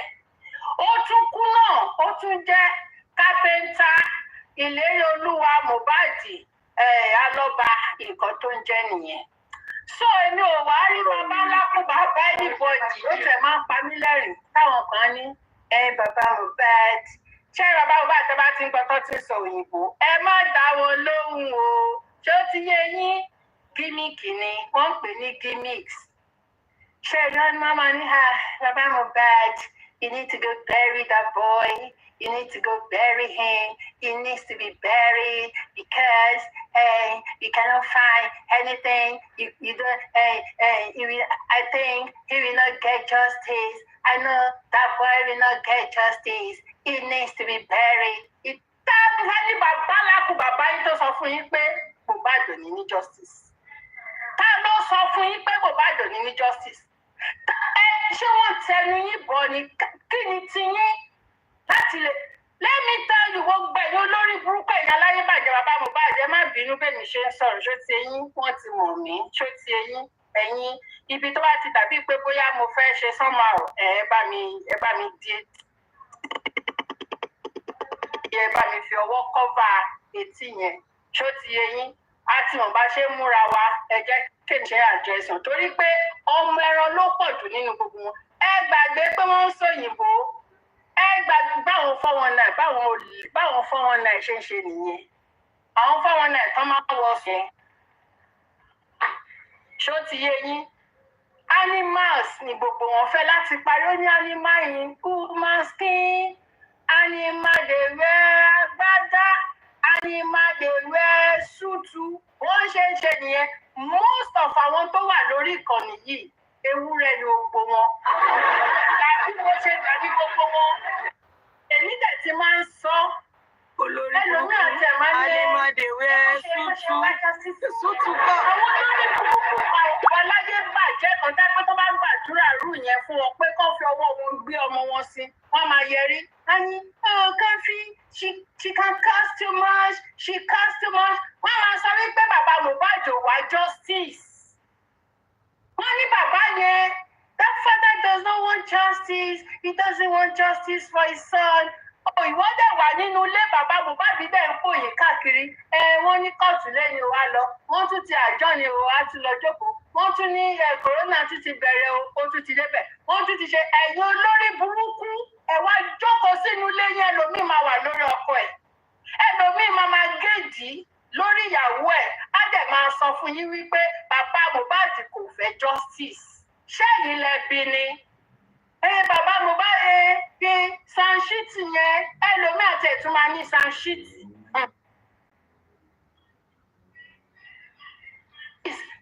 It's not pé Mohbad ò ní lọ́yà Mohbad ò ní lọ́yà bàbá Mohbad gba lọ́yà fún rẹ̀ olórí burúkú ẹ̀yà aláyé bàjẹ́ amukú mẹ́kọ̀ọ́ yín. Tí kò bá ṣe Mohbad tí Wùmí pa sínú yàrá nínú ilé tó pa tó invite nọ́ọ̀sì kó wá dírẹ́sì ẹ̀yìn orí ẹ̀. Ṣé bàbá Mohbad mọ nǹkan tí ó mọ̀ bóyá wọ́n máa gba lọ́yà fún ẹni tí? Ṣé bàbá Mohbad délé lọ́yà rí ni? Ṣé kápẹ́ńtà ní owó tó máa san fún lọ́yà? Kápẹ́ńtà kò lówó tó máa san. Kápẹ́ńtà Aloba ní ìròpó ṣẹjọ́ lọ́yà rí. Ẹ̀yin olórí burúkú ẹ wá pa ọmọ mọ́yàn lọ́wọ́.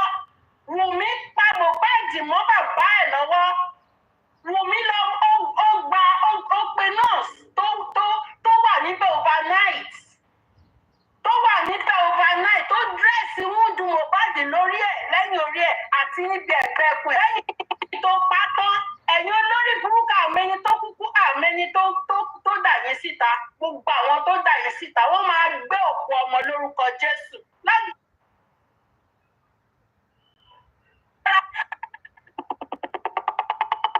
Gbogbo ẹ̀yin tẹ́ pé ẹ̀dà àwọn olórí burúkú tẹ́ ní pé kán máa fi òyìnbó kán máa fi tú kápẹ́ńtà Aloba jẹ lórí ìkànnì lórúkọ Jésù ẹ máa gbé òkú ọmọ sí lágbára ẹ̀jẹ̀ Jésù bẹ́ẹ̀ ni ó dẹ̀ ti rí bẹ́ẹ̀ kò ní yí padà láṣẹ ti Kristi.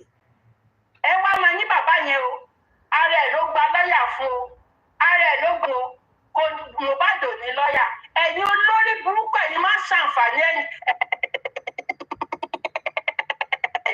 ẹ̀yin ẹ̀dá olórí burúkú tẹ́ pé Ọlọ́run dá ni ẹ wá túra yín dá lórí ìkànnì yìí ṣé tí Mohbad ò bá kú ṣé bàbá Mohbad fẹ́ gba lọ́ọ̀yà mò ń bi yín ni kẹ́ máa dá mi lóhùn o kò ní dáa fún yín ní jèrè ọmọ yín gbogbo ẹ̀yin tá máa sọ statement yẹn ṣé tí bàbá Mohbad bá gba lọ́ọ̀yà nísìnyí God forbid bóyá ọmọ èèyàn dáràn ọlọ́mọ ẹ̀kọ́ ọmọ wa dáràn ọlọ́mọ ẹ̀kí nǹkan ṣọmọ ókè wọ́n wá pọ̀ ọmọ ní skul bóyá nǹkan ṣẹlẹ̀ ní skul bóyá lọ ṣe kíní kan ṣé kì í ṣe òbí yẹn tó máa dáhùn fún ọmọ yẹn mo bí yín ni o ṣé ti yín ò di ṣé kì í wá yẹn lọ kò bí ẹ wá ṣé kì í ṣe òbí yẹn ló máa answer question ọmọ yẹn ló máa answer ẹ̀yin olórí burúkú ẹ̀yà fọ́fun pé mu àní kò ní tún da fún yín sẹ́ alẹ́ máa gbé ọmọ yín sí. bẹ́ẹ̀ ni mo sọ fún èyí tí ò bá ti bímọ nù ẹ bá jẹ́ obìnrin please wait ẹ̀yin tẹ́ bá jẹ́ obìnrin nínú wọn lórúkọ Jésù Ọlọ́run máa ṣẹ́rùn bù yín bẹ́ẹ̀ ni mo sọ fún yín ọmọ tẹ́ bá bímọ ó máa kò sọ́lẹ̀ máa kú bẹ́ẹ̀ ni mo sọ fún yín ìṣẹ́ ní sùúrù please ẹni bàbá Mohbad ò fẹ́ justice Ọládé wait barrister Ọládé please wait ẹni bàbá Mohbad ò fẹ́ justice ṣẹ́yìn lẹ wá fẹ́ justice mo bí yín ni ẹni kí ni ti yín ókè Gúrẹ́sì ó gbá kápẹ́ńtà létí kí ni ti yín ṣé etí tí Gúrẹ́sì gbá kápẹ́ńtà yẹn òun ni wọ́n gbé lọ sí kóòtù lẹ́nu mo bí yín ni o ẹ̀yin olórí burúkú tẹ́ bá ti rí kinní kan yẹn fẹ́ máa fi distract sí ẹ wò wá dáadáa àwọn wà distracted ẹ ti ṣòfò ẹ ti ṣorí burúkú àwọn wà distracted a kàn máa bá yín fẹnu sí ní kẹ́lẹ̀ a jẹ́ máa bá yín analyze a bá yín yànnà náà torí paripa mukú mẹ́kọ̀ọ́ ni kò sí kan tẹ́ lè gbé wá igbó ni lẹ́yìn igbó òun ni lẹ́yìn Gàmbàrí pa Fúlàní kí wá ló kàn wá bẹ́ẹ̀ kí ló kàn wá bàbá Mohbad ó dógbò ó pẹ́ kó tó dógbò èmi gan mo fẹ́ tó bàbá Mohbad ṣé ẹ ti gbọ́ yẹn ṣé ẹ ti gbọ́ yẹn èmi gan fẹ́ ṣe bẹ̀rẹ̀ èmi gan fẹ́ jẹ́ bẹ̀ ikú pa ní ẹ̀ ní ṣe oríire mo fẹ́ jẹ́ bẹ̀ kò ní da ẹni sùúrù mo máa stop sí mo ní Wùmí ló pa Mohbad Wùmí pa Mohbad sínú ilé let me say this please mo ní Wùmí ló pa Mohbad sínú ilé ó pa Mohbad ó pe àdúrà pàmí sílẹ̀ má pàmí síta pàmí sílẹ̀ má pa gbogbo yín ò ní jèrè Wùmí ló pa Mohbad ẹ̀yin DPP àbí kí wọ́n lẹ̀ ti jẹ́ DPP ẹ̀ ṣèdí Wùmí gángan ni wọ́n máa fi orí ẹ̀ bá bọ̀ Wùmí já bẹ́ẹ̀ tiẹ̀ olóńgbé wíìgì òṣì sórí 800,000 £800 àbí èlò ló rà let me tell you wàá ṣe wọn ó ti máa ń sọ fún ẹ ti pẹ́ Wùmí kó jẹ́ o wàá ṣe wọn gbogbo àwọn tí wọ́n kọ́ bẹ̀ Wùmí kú máa pa ọmọ mọ́ wọn lọ́wọ́ gàrà ni ó ti ṣú ọdún kókó ẹ lọ́wọ́ kókó ẹ báyìí ló máa fọwọ́ rẹ gbé sí i kọfí gbogbo ọmọ ẹ ló máa fọwọ́ rẹ gbé sí i. láṣẹ Tẹ̀dùmarè ó ní kú rẹ kọfí ó ní jèrè ọmọ ò ní sí ẹ ọwọ́ ara ẹ̀ báyìí ló máa fi sí gbogbo àwọn ọmọ ìṣẹ́ lórí burúkú ni ẹ ní yàrá ìyá bàbá ńlá kú ẹ tó ti wà nínú ilẹ̀ ló máa ṣẹ̀wọ̀n pẹ̀lú fọ́ká. nínú ìjọ tí ń dùn ní bó ṣe ń sọ̀rọ̀ ṣé ló ń bóyín olórí burúkú bàbá. bàbá bí jòsì kakó dárúkọ wò.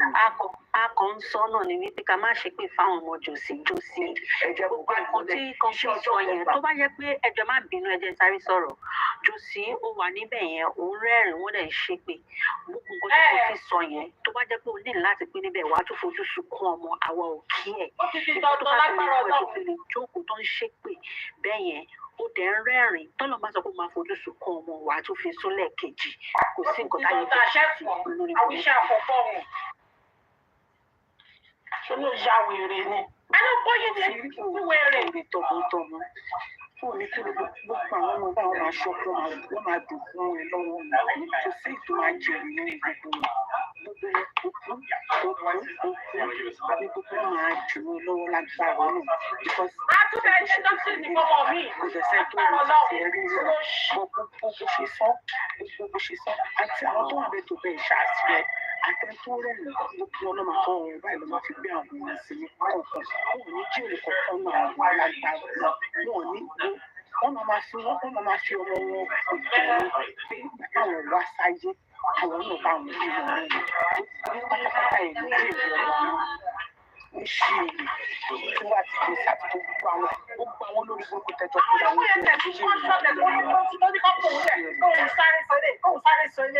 olóṣì tó dẹ̀ jẹ́ the main kìíní ó dákẹ́ síbẹ̀ fún òkú ọlọ́mọ. You can see their conflict. Not there because they were rejecting. They don't know some other things. Sending confusion to their camp. They know what is happening, but the way to present it. And God is warning you, talking to you and warning you. You people, the police, the robber, yeah. And the police and the governor, and the Egbeto, what is his name? Kayode Egbeto Konwada. Sorry if I didn't pronounce your name well. Nǹkan tó ń bọ̀ wá bá àti bàbá Tinubu sà, ní tó ń bọ̀ wá bá orílẹ̀-èdè especially Yorùbá race, ní kò sẹ́ni tó máa wùjọ́ o, ẹ má jẹ́ sọ fún yín, àmì ẹ má jẹ́ parọ́ fún yín.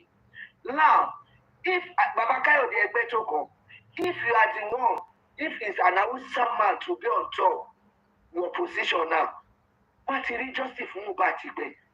Hausa will never betray their own. They will say the truth. It doesn't matter, but they will do the truth. They will say the truth. Wọ́n ní ṣàbòsí. Iṣẹ́ Ọlọ́run ni wọ́n tẹ ẹ̀jẹ̀ Mohbad mọ́lẹ̀. Iṣẹ́ ọjọ́ kẹfà gbogbo wa àtẹ̀yìn ọlọ́pàá àtàwọn ọmọ yín àti gbogbo yín àti gọ́vnọ̀. Especially Yorùbá race, I'm just very shameful pé mo jẹ́ Yorùbá. Honestly, Igbo too will not do the same with Igbo. But why is it true? Àsìkò yóò dá o bàbá ẹgbẹ́ tó kù whatever. Ìdájọ́ Ọlọ́run bọ̀ àti gọ́vnọ̀ because the Oba is your friend or whoever, don't care. Ẹ ṣe Ọlọ́run ẹ̀kọ́ lè yàn kú tẹ́lẹ̀ mọ́ owó ìyá àwọn tó ń ju bọ́ọ̀lù àwọn tó wà bẹ́ẹ̀ mọ̀ fún àwọn máa lo wọn lọ náà ni. You understand? Ẹni ẹ fẹ́ cover up wọ́n pa ọmọ ọlọ́mọ sínú ilé ní páyé àtàwọn 15 èdè wa ń dalé ayé láàmú ẹrù pẹ́ ẹ̀ ń tí sífà. Ẹ jẹ́ ya lọ ṣètò tó yẹ. In the north the other time the lady stabbed the husband ó tún lóyún wọ́n ṣe wà ní influential people. They are talk to the mother, to the lady and the father. They are talk people now. To the PDP chairman, the father of that guy. You need to change your ways. You can see all this Yoruba lying. And Baba Logbe Yankan, Baba Logbe whatever. Is that what killed Mohbad? Is that the justice we want? No. We are not stopping. We are not backing that. Ain't no stopping us now. We are on the move to justice for Mohbad.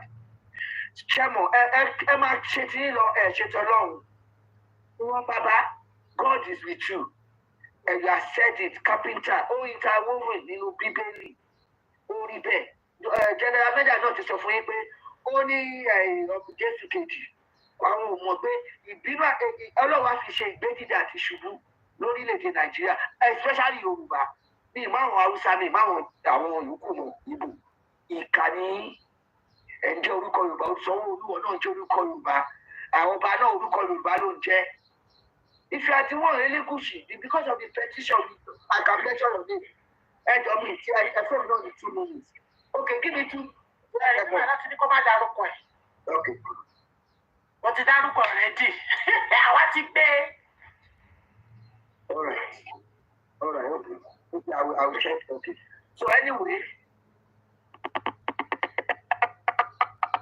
I'm just talking to the Yoruba, those ones. Èèyàn náà ni wọ́n, èèyàn ní gbogbo wa. Ṣùgbọ́n Ọlọ́run mọ̀ gbé sípò ẹ lò dáadáa. Ẹ wá justice. Ẹ ní bẹ̀rù Ọlọ́run. Kẹ̀dẹ̀ nífẹ̀ẹ́ ọmọlàkejì yín. Bẹ́ẹ̀ ṣe fẹ́ràn ara yín tẹ fẹ́ràn ọmọ yín. Ẹ nífẹ̀ẹ́ bàbá yìí. Ẹ wò ó. Ẹ má wò pé bẹ̀rù Ọlọ́run kẹ́ nífẹ̀ẹ́ Ọlọ́run náà. So give him the justice, please. Thank you. I'm not going to say more than this. Thank you so much.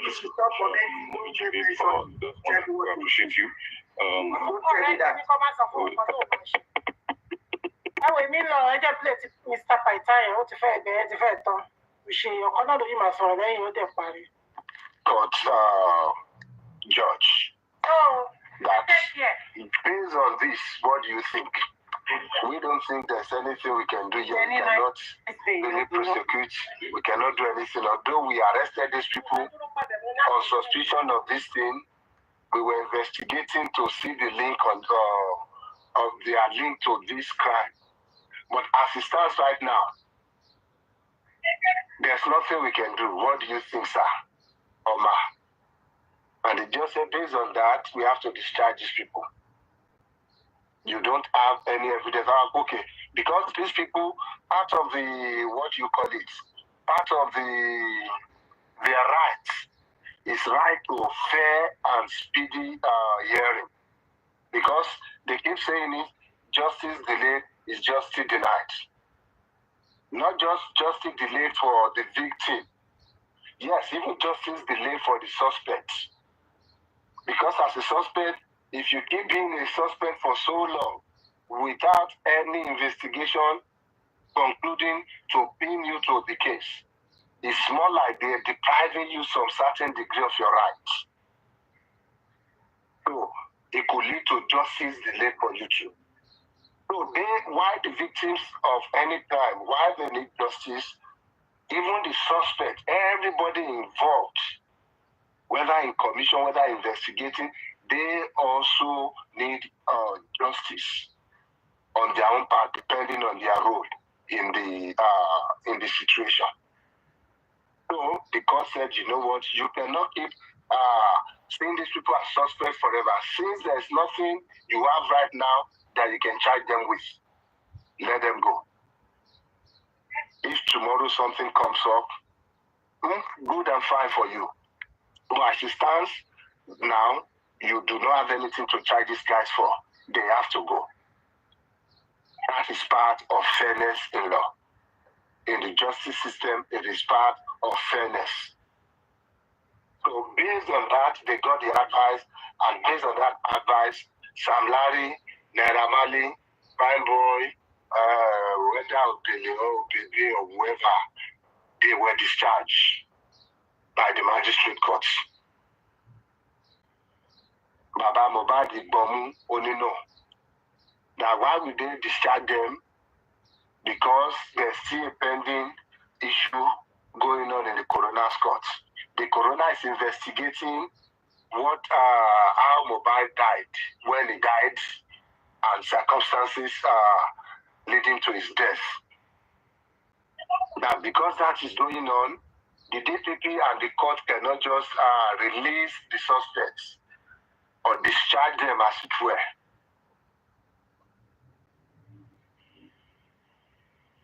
So yes, we can read the updates. Let me grab my second phone.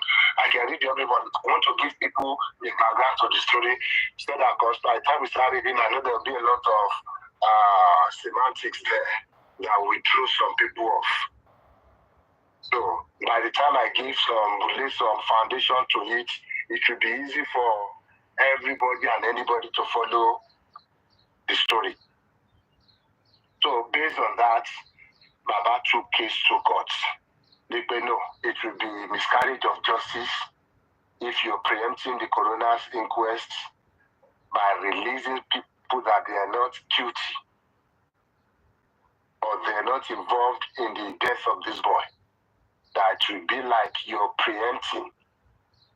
It's like you're guiding the coroner inquest, like only you can look somewhere else for your evidence or for your guilty fellows, if I thought they are guilty people here. So I think the court today, they now had the opportunity. They took the case to court, and you know our court system, they will file the application, they will depose to some oaths and things like that. And whoever they are bringing the case, in this case, you call them respondents. because it's a criminal case and it's a private person against the state. So they are the respondents in this case here now.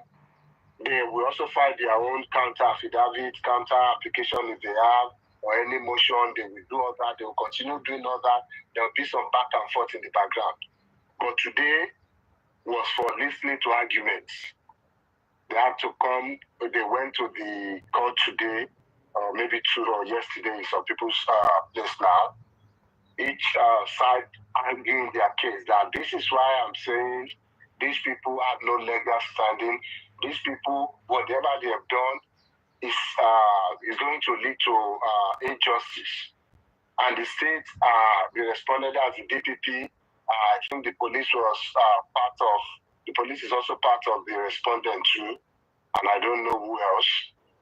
They will also make their own argument that, you know what, this man doesn't know what he's saying. This is how the case looks like and all that. So that's what happened in court today. I think Channels TV was there to, or they had their reporter there to cover the events, and they wrote a story about it. And no joke, and one can joke with King Casting.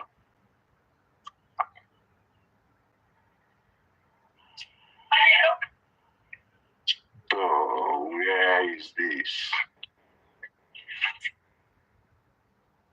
So the Lagos High Court sitting in Ikeja fixed July 2, 2025 for its judgment in the application by the father of the late singer Mohbad, Mr. Joseph Aloba, seeking permission to quash the DPP's legal advice and court proceedings, which freed Naira Marley and Sam Larry on allegations of being involved in Mohbad's death. That is the heading. So, Justice Taiwo Olatokun fixed the dates after taking arguments for and against the application from counsel representing the applicant, Mr. Joseph Aloba, Senior Advocate of Nigeria, Wahab Shitu, and Joke Omowummi, who represented the respondents. The applicant, Mr. Joseph Aloba, is suing for and on behalf of the Aloba family, while the Attorney General of Lagos State and the Director of Public Prosecution listed as the respondents. So those are the respondents, the Attorney General of Lagos State and the Director of Public Prosecution, that's DPP. The Senior Advocate Wahab Shitu cited a lack of fair hearing as one of the grounds for the application. So you bring an application to court, and that will be like the basis, the foundation for the lawsuit. You're applying for something that we want this, whatever judgment they've gotten, we want it quashed. We want it rendered null and void. And you have to give reason that why are you quashing this? Why do you think this is wrong? And part of their reason is that there will be lack of fair hearing. That's part of their reason. So, in his application, Mr. Aloba had said the DPP's legal advice freeing the duo of Naira Marley and Sam Larry preempted the proceedings of the coroner's inquest, which is here to conclude its inquiry and sitting into the cause of death of the late Mohbad. He noted that vital suspects mentioned and implicated in the coroner's proceeding have been freed by the DPP's legal advice. So I'm trying to put a little bit of explanation here and there. So what Aloba is saying here is that advice they got from the magistrate court in Yaba, freeing Naira Marley and Sam Larry, that is preempting the coroner's inquest. Not like saying, no, the coroner inquest is not going to find them guilty anyway. Why not just free them now? So, and they are now saying people implicated, according to Joseph Aloba and his lawyer, that Sam Larry and Naramali, that according to them, they're saying they have been implicated in the proceeding of the coroner's inquest, that they are vital suspects, and that the DPP's legal advice has decided to free them. So, continuation. In their counter affidavits, that's the respondents now, filed June 24, a legal assistant in the office of the DPP, Uday Ibrahim, deposed that contrary to the admission of Mohbad's father, the suspects who were released by legal advice were not acquitted, but discharged. So while we are going on, if you have the time, you can quickly check the difference between being discharged and being acquitted in the court of law. Also, the difference between being discharged and acquitted as against the other two. Let's continue. The deponents, that's the lawyer from the, what's it called now? The lawyer from the DPP. That's who they mean by the deponent here. The deponent said he was informed of the fact of the case by one Mr. Akinde Oluwaseun, a chief state counsel in the Directorate of Public Prosecution, which facts he believed. Because this guy, the lawyer, Uday Ibrahim, is one of the lawyers in the DPP. So he needs to, whatever he's deposing to, it's like swearing a note there. So he's saying this is where he got this information from, and he believed that person. That person happened to be somebody who is senior to him in the office, like a guy who are in charge of his share. They now explain the facts of the case to him, that this is what happened here, don't mind these people, this is what actually happened. Basically, they gave him the case file. So, and he believed it. So in the document, Ibrahim, that's the lawyer in DPP, Ibrahim stated that the respondents, that the respondents now, don't forget, is the Attorney General and the Director of DPP himself. So the respondent admits paragraph 8 of the affidavit in support of the motion, only to the extent that its officers participated in the hearing of the inquest into the death of the late Oladimeji Aloba, and also to the extent that upon conclusion of investigation by the police investigators into the death of the deceased, the investigators forwarded a duplicate case file to the office of the second respondent, that's DPP, for the purpose of review and issuance of legal advice. So what this paragraph is saying is that there are some affidavits that, what's it called, Joseph Aloba gave. When you bring in this, your application, you want to start a lawsuit and things like that, you will make some affirmation. So you call it affidavit, like, this is what I know about this. I know this has happened. I know this has happened. I know this has happened. Based on that, I'm asking for this. And you will swear that this what you're saying, to the best of your knowledge and recollection, that is the truth. If anything is found to impeach whatever you have said there, then you can be sued or you can be charged for perjury or lying under oath. So, what that paragraph is now saying that in Joseph Aloba's affidavit, there are different paragraphs there. That in the paragraph 8, that they agree with some of the things that was said there, and they mentioned what they agreed there, because a whole lot of things was said in the paragraph 8.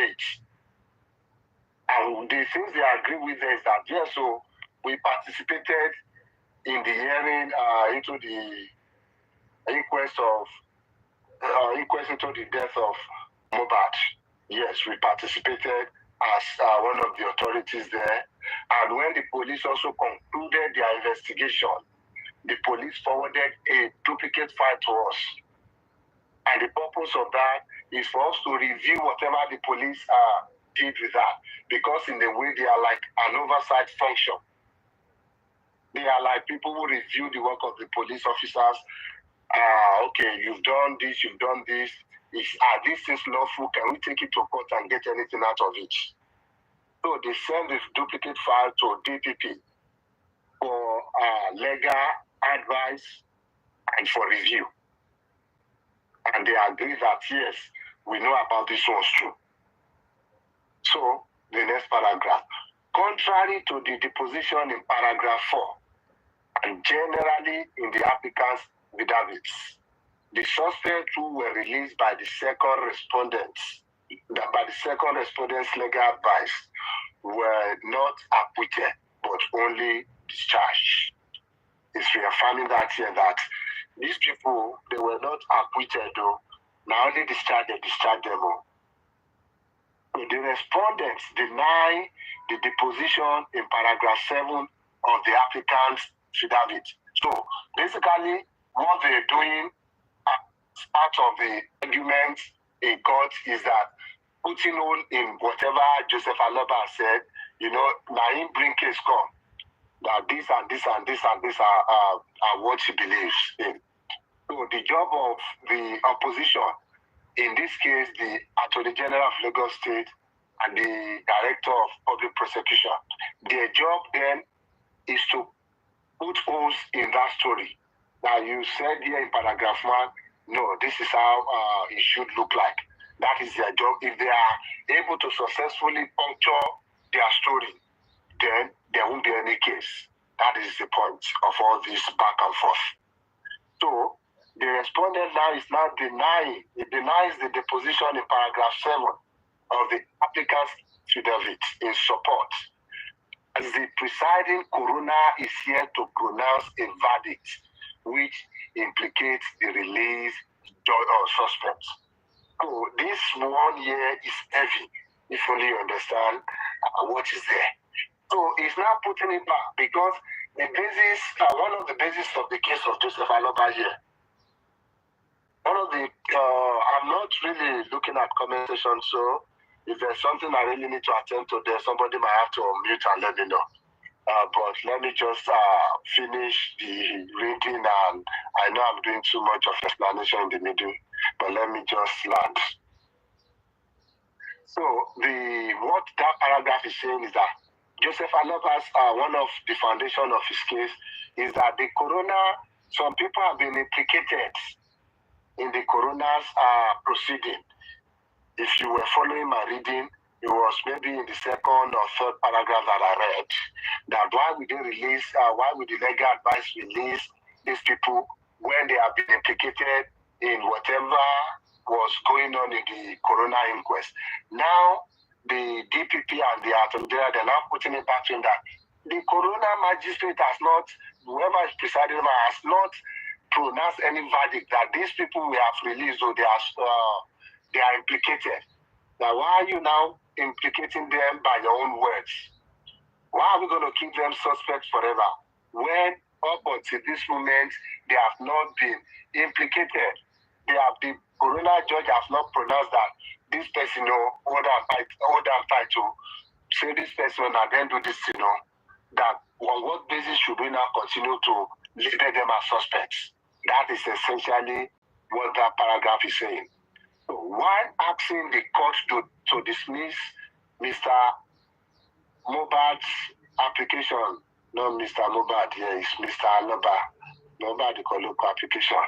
So while asking the court to dismiss I'm going to replace the Mohbad with Aloba, Mr. Aloba's application in the interest of justice, the respondents traced the process of obtaining the DPP's legal advice, the role of the DPP, the kind of information, notably the criminal case file, which the DPP, neither the coroner nor the applicant had access to, concluded that there was no fact disclosed which linked Naira Marley, Sam Larry, Prime Boy, and Okpere Babatunde directly or remotely to the death of Mohbad.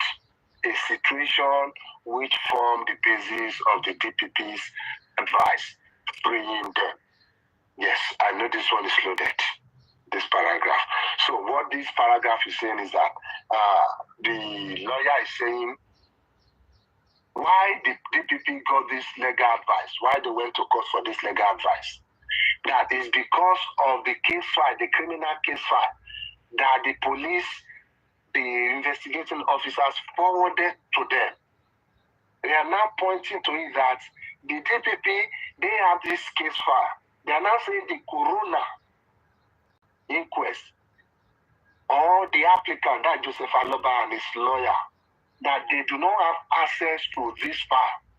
That why, how, or on earth, or based on what we they say, whatever they have done, some people have investigated this issue. Authorities have investigated this issue. They have forwarded their case file to us. You don't have it. Even the corona magistrate, it doesn't have the what's it called, the case file. And that it was the case file they based their legal advice on to freeing these people, discharging them. That is the basis. It's not like they have any other special interest, that they're only working with the facts available to them. Basically, that's what they're saying there. So, he said that still the lawyer agreed. Contrary to the deposition in paragraph 8, now they have moved to paragraph 8 of the applicant's affidavit. That's Joseph Aloba's affidavit. He said, Oluwaseun Akinde Esquire, from his experience as co-counsel, knows as a fact that the police is bound to send the duplicate case file to the respondents in any case file in which a prima facie case of an offense triable by information is disclosed, such as the one under reference is disclosed. So he's now saying that based on Joseph Aloba's affidavit, I don't know if I can get the affidavit somehow, but I don't think it's available online or anywhere. So basically, from I can infer from whatever has been said in this paragraph now that in Joseph Aloba's affidavit, a paragraph there, paragraph 8, is saying that why is the case file forwarded to the DPP and the Attorney General. So it's now putting it to them that it is a non-fact that the police is bound. Bound there means bound by law. They have the obligation to send the duplicate case file. Yes, maybe not the case file itself. The original case file will still be with the police, but they have to duplicate whatever, the document, everything they've done, duplicate it, send it to the DPP. It is the law. Especially when they have prima facie case that on the surface, that's the big word, the prima facie is not just on the surface. If you feel, if the facts can speak for themselves. If you, for example, you go in and you see somebody with a knife stabbing another person, the case itself has its own merits. And the merit is that you were witness stabbing this man. If this man dies, we can really hold you for it. So there is a merit. The case itself has its own merits. You don't need to start any detailed investigation. So that's the meaning of the word prima facie there. That's so the police is bound. When things like this happen, they are bound by law to send the duplicate case file to the DPP. So it's still part of putting holes in Joseph Aloba's affidavit. Let's continue. So,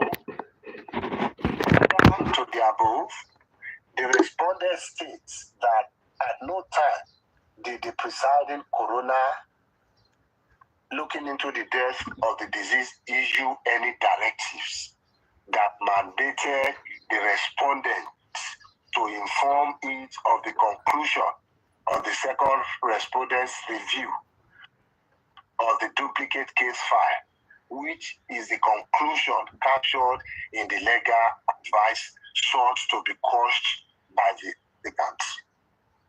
So here is saying that we are doing this and we have done this, and at no point did the coroner inquest issued us any mandate or any directive that, you know what, I want to see your file after you review it before you go and do anything on it. That if there is no law, if there is no authority asking them to do this, why should they go out of their way to do things they are not required to do by law? If the law is saying this is how you do this thing, they have a process, they have a procedure. Why should we go outside of that procedure? So what they are saying that if the coroner inquest had told them that, you know what, if you finish reviewing this thing, tell that we want to see that file, we want to use it for this case we are doing, then they will be bound by law to send before they go to the court to ask for legal advice. That is what that paragraph is saying. So it's still like they are arguing their case that these people don't know what they are doing. This is how things should look like. So the second respondent, which is the DPP, was not instructed to halt his mandatory statutory review of the case file, nor ordered by the first respondent, which is the Attorney General, or the presiding coroner, or the chief coroner for Lagos State, to inform the honorable presiding coroner whenever it was ready to issue the legal advice. At no point, that's what I'm trying to explain that to that DPP did not get any instruction, any ceasefire, any directive from whether the Attorney General knew or from the judge presiding over the issue of the issue at the coroner inquest. That they didn't get any directive from them that they should stop what they have been mandated by law to do. Because yes, even if the law gives you a power to do something, the law still puts some power in some people's hand to tell you, yeah, stop, don't do that thing. They are now saying, if the law asks us to do something, nobody's telling us not to do it. No other authority is telling us not to do it. Why should we now halt? Why should we stop doing what we should do? Why should we stop our mandatory, our statutory obligation, our statutory duty? They are saying they are acting in the bounds of the law. Now, why should they stop? Now, even when they have that, why should they come to tell the coroner that, oh, we are ready for legal advice now? If nobody's telling them this is what you have to do, they have their procedure backed by their laws. Anything that will stop them from going that way will be another instruction coming from an higher authority. So, the police, in addition, the respondent states that it was the police investigators who, for the purpose of remand proceeding, pending their conclusion of investigation, presented the suspects before His Honor, Mrs. A.O. Olatubosun, who subsequently remanded them while awaiting the legal advice of the Directorate of Public Prosecution, the DPP advice. Let me read one more paragraph before I explain that. The police investigators were not instructed by His Honor, Mrs. A.O. Olatubosun, or the first respondent, that's the Attorney General, nor were the investigators under any statutory duty as part of the investigation to inform the presiding coroner that it was forwarding or had forwarded the duplicate case file to the office of the respondent.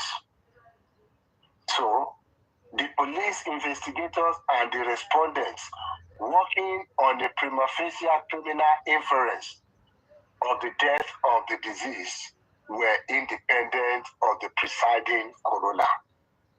Good.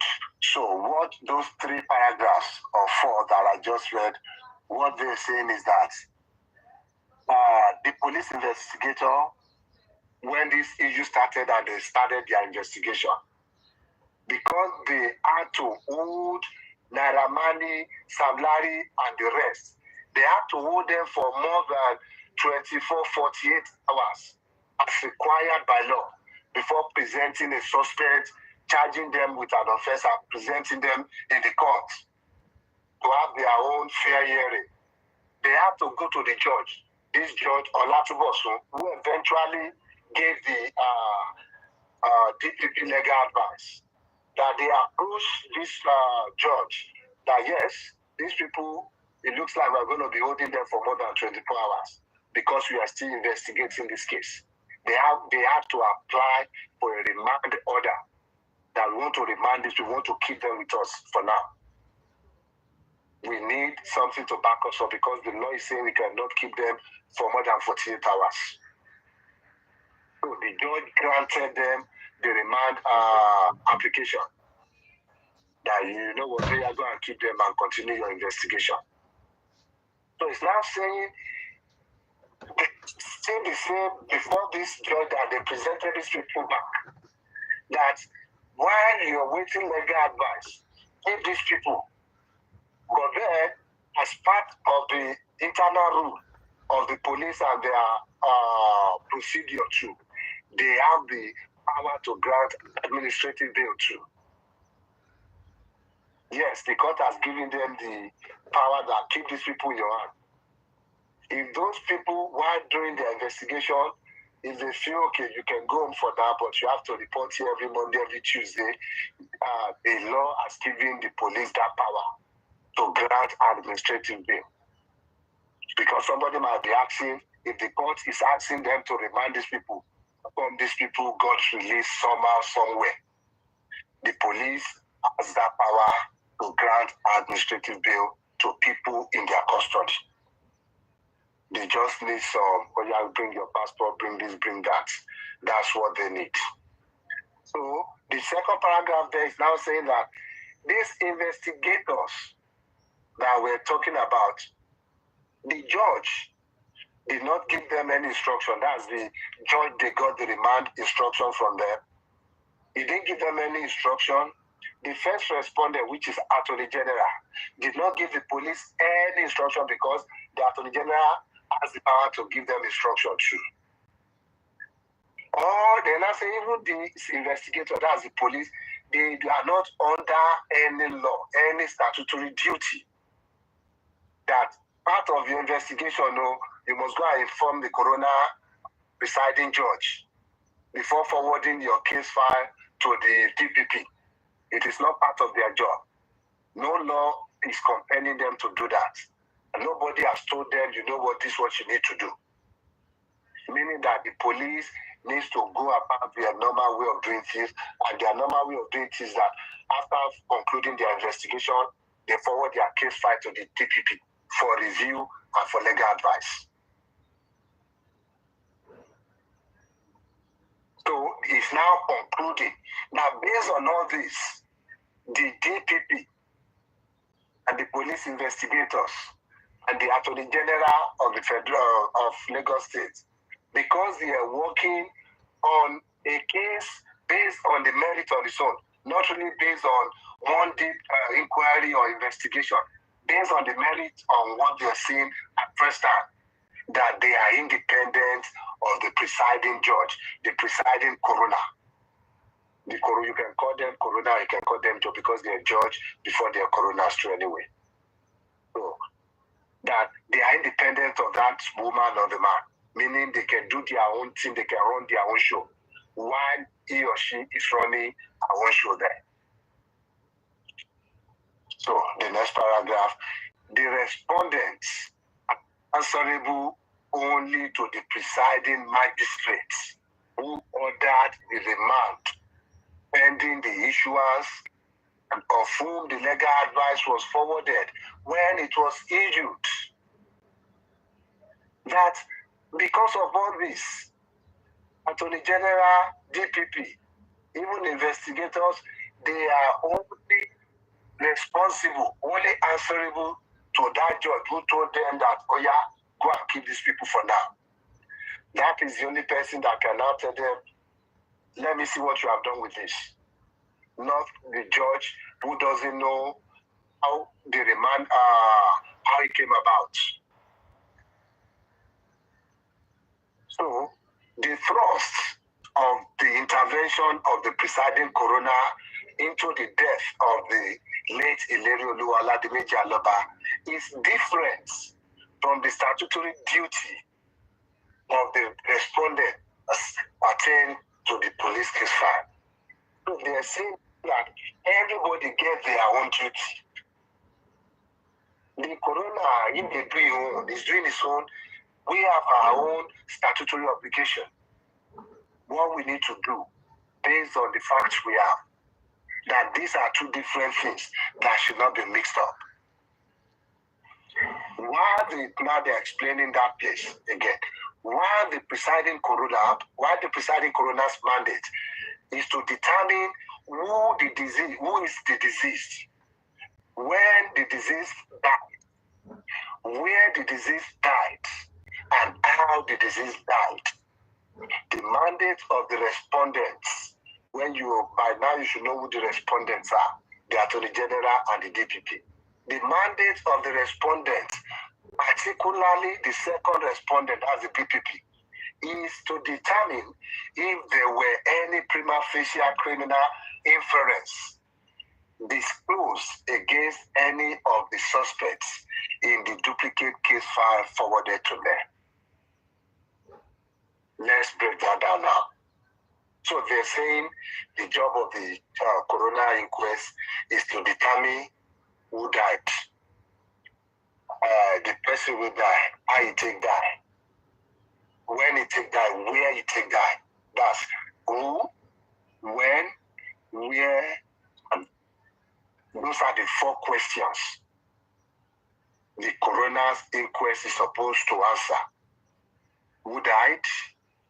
When the disease died? Where did he die? And that outside that, the coroner's inquest will be acting ultra-biased.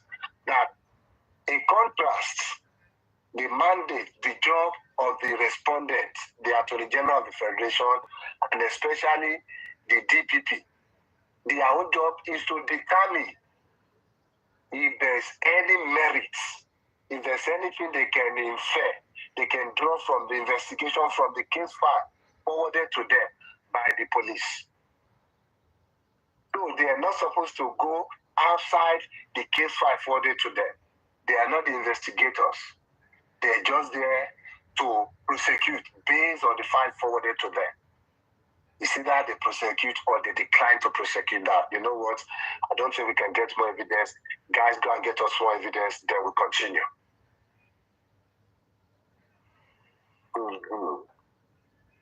So, based on that, this man here is now trying to say, you know what, this is the job of this guy, this is our own job.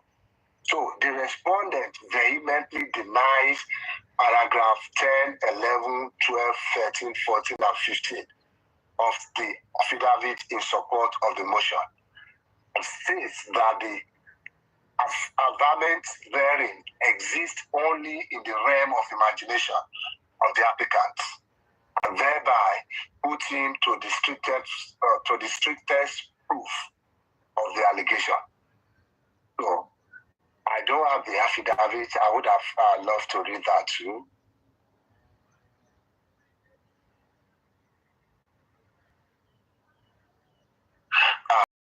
They are now saying, no, we don't go agree. I say, waiting there for these paragraphs there. They now lie. That everything we they talk for that paragraph, I don't know why we don't have that, the affidavit. If Josie get mine, Josie, if you have the mind, release the affidavit, let's see what you have there. Let's see the lies you've concocted there. So basically, you can, from the words here vehemently, you know, say the lawyer no agree, the para say no, say which guy talk beyond this one. All these things went in this paragraph.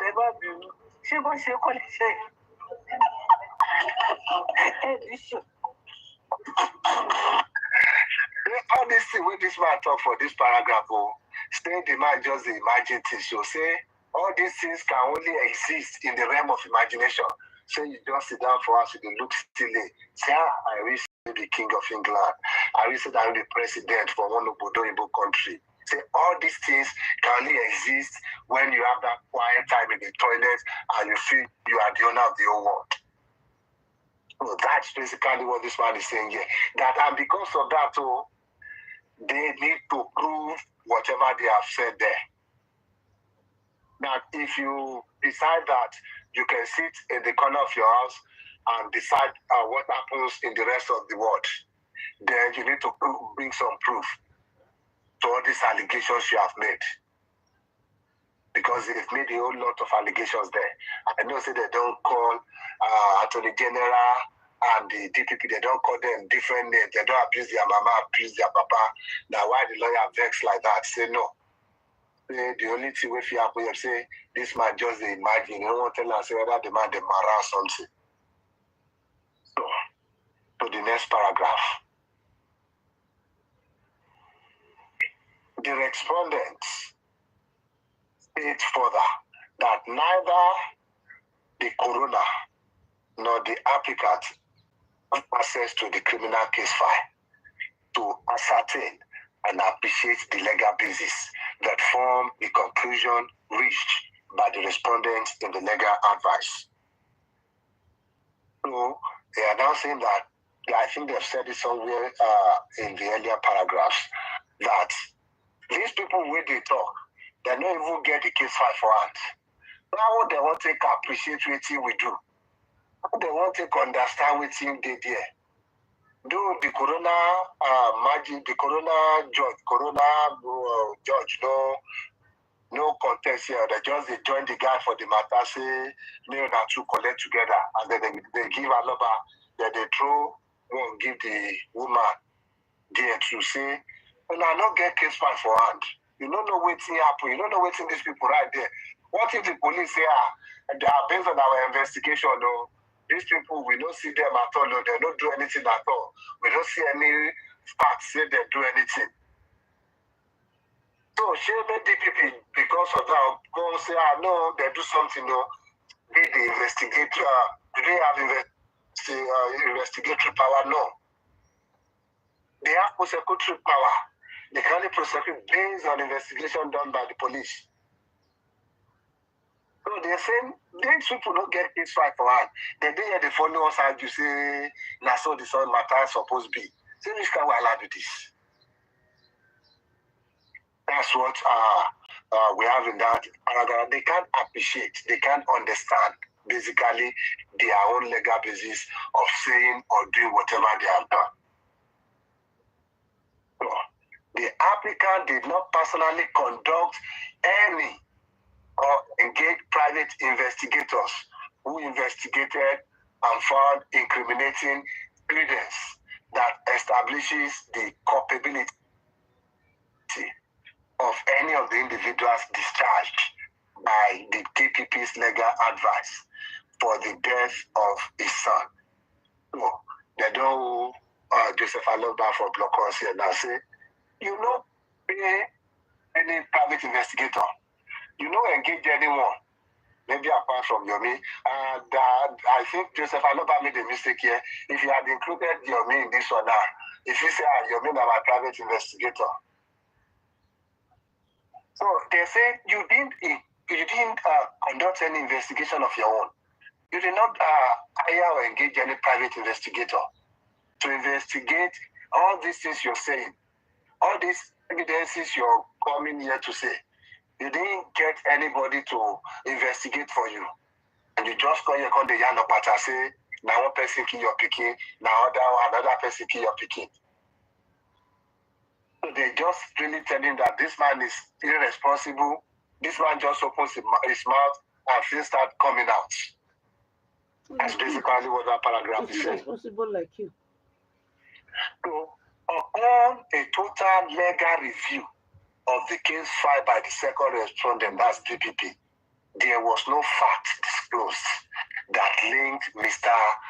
Abdulaziz Fashola, aka Naramali, Mr. Samson Balogun-Eletu, aka Sam Larry, and Owoduni Ibrahim, aka Prime Boy, and Okwere Babatunde directly or remotely to the death, to and for the death of the deceased. They are now saying, case file we do not get, when that because of that they talk anyhow, I may come tell you that. Based on the case file we do our own, we don't review it. We don't do holistic review to this case file.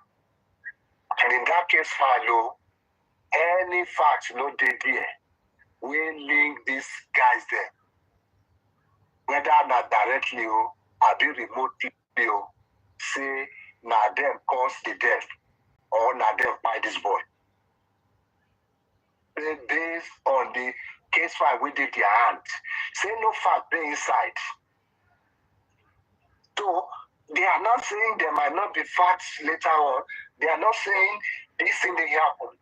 They are only saying based on what we have seen in the case file, there is not one single fact there linking these guys to this thing. What should we do? Should we just keep holding them forever? So moving on. The applicant and the other individuals who testified the inquest hearing into the death of the disease did not provide any new, credible, and verifiable facts distinct from what was stated in the case file forwarded by the police investigators to the second respondent, which directly or remotely linked Mr. Fashola, Naramali, all those guys to the death of the late Ilerioluwa Oladimeji Baba. So they are now saying, yes, even with the inquest where they go on, then they hear waiting they go on there too, because they have their own representative in the hearing too. That up till now, nothing new where these people they talk. Because don't forget, all these people they wrote down their statements to the police. And anytime they come to the coroner's inquest to be interviewed or cross-examined, their lawyers will ask them, oh, you remember this thing you've written down? Do you want to adopt it as your testimony here? All of them are saying yes, that is what they're saying. Meaning, that is what their facts are. And they are saying all these facts were in the case file. That's all waiting new where they come talk here. They're not talking anything new. They're not talking anything where they feel verified. Say even something where they new there. Say it is either it is not credible or they cannot verify those facts. So they are saying two things here, that number one, nothing is new. And number two, the things new or whatever new they have said here is not credible. It's not verifiable. So what they are saying basically, again, to break it down further, is that anybody saying that this one keep this one, that this one keep this one here in the coroner inquest, that person is either not credible or the person they lie. That is basically what that paragraph is saying. So, and I think this last paragraph, thank you for bearing with me. The applicants in these applications have not placed any material facts other than speculative statements and conjectures such that could have faulted the second respondent's legal advice. And it is in the interest of justice to dismiss this application against the respondents. So it's now saying Joseph Aloba, this lawyer, they don't get any facts who feel say this one fact or this one the main. The only thing they get that speculation, say it be like say something can happen. It can't be like say after that or something can happen. That's all that's what they came with. They didn't come with any facts other than speculations, other than maybe it could be, it could have been. That's all they've been saying in the affidavit and in their case generally. that they didn't bring any fact to fault DPP's legal advice. Okay, now don't go collect legal advice. So see as na legal advice take wrong. This person will not release. See waiting, see the facts with on ground. In the video, we will see the person, they kill person. Why not call release her? Something like that. Something tangible. That in the interest of justice, because justice is not just about wasting people's time, wasting the taxpayers' money. Justice is about saving time when hearing cases, saving money for the taxpayers, and delivering justice. And the interest of all this, again, they could have tried dismiss this application. And because, okay, no, Allah, then I come back on July 2nd. We will talk more about it. I will see how to resolve this issue. So, abominable you. Now, if we have questions, and we can now talk about it.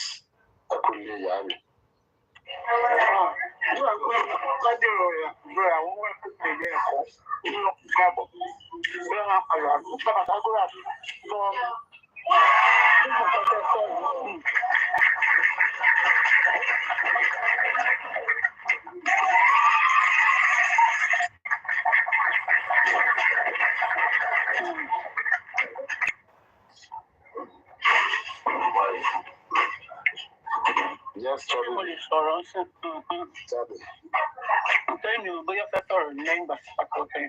So, in something. Oh, okay. You're going. So, good evening, everybody. I just have two questions. Thank you so much, Mr. Pythagoras. So, the first question is, as a son, I feel like he should have done his due diligence before going to fight that kind of motion, right?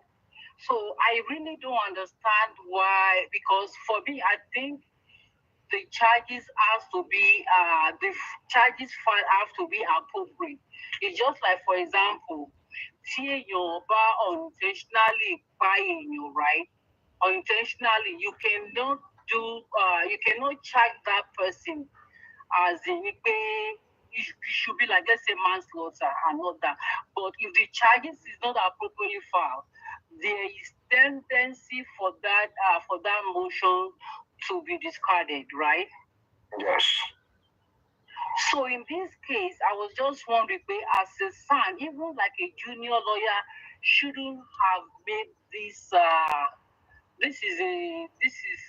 This kind. I mean, it's not a mistake. I think he was just trying to do his job, just trying to kind of thinking he's working. I mean, he's working for the money, just to justify the money, right? And the other question is, does the respondent, which is the DPP and the Attorney General in this case, do they have to seek permission from the coroner inquest to make public their review or their judgment on the case to see if the case can go forward or not? Do they always have to?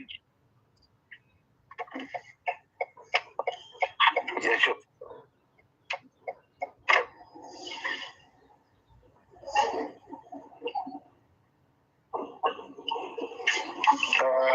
Yes, number one, the lawyer, to be fair, as long as you decide to be someone's lawyer, you have to act in their best interest and based on their instructions. Based on your client. Yeah. Even though you know it is wrong or it's not going to be. No, if it is wrong in terms of law, except it is illegal. The only instruction you would listen to from your client will be something against the law. To lie under oath, for example, to help them pervert justice, for example, knowingly. Those kind of things, you can say no to it, and you can even report your client to it for it. But anything other than that, it's either you stop being their lawyer or you dance to their tune. Really.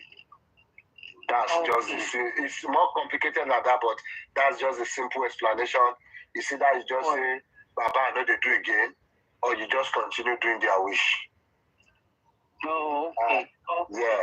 So it's but then if you practice to some extent, to some point, and your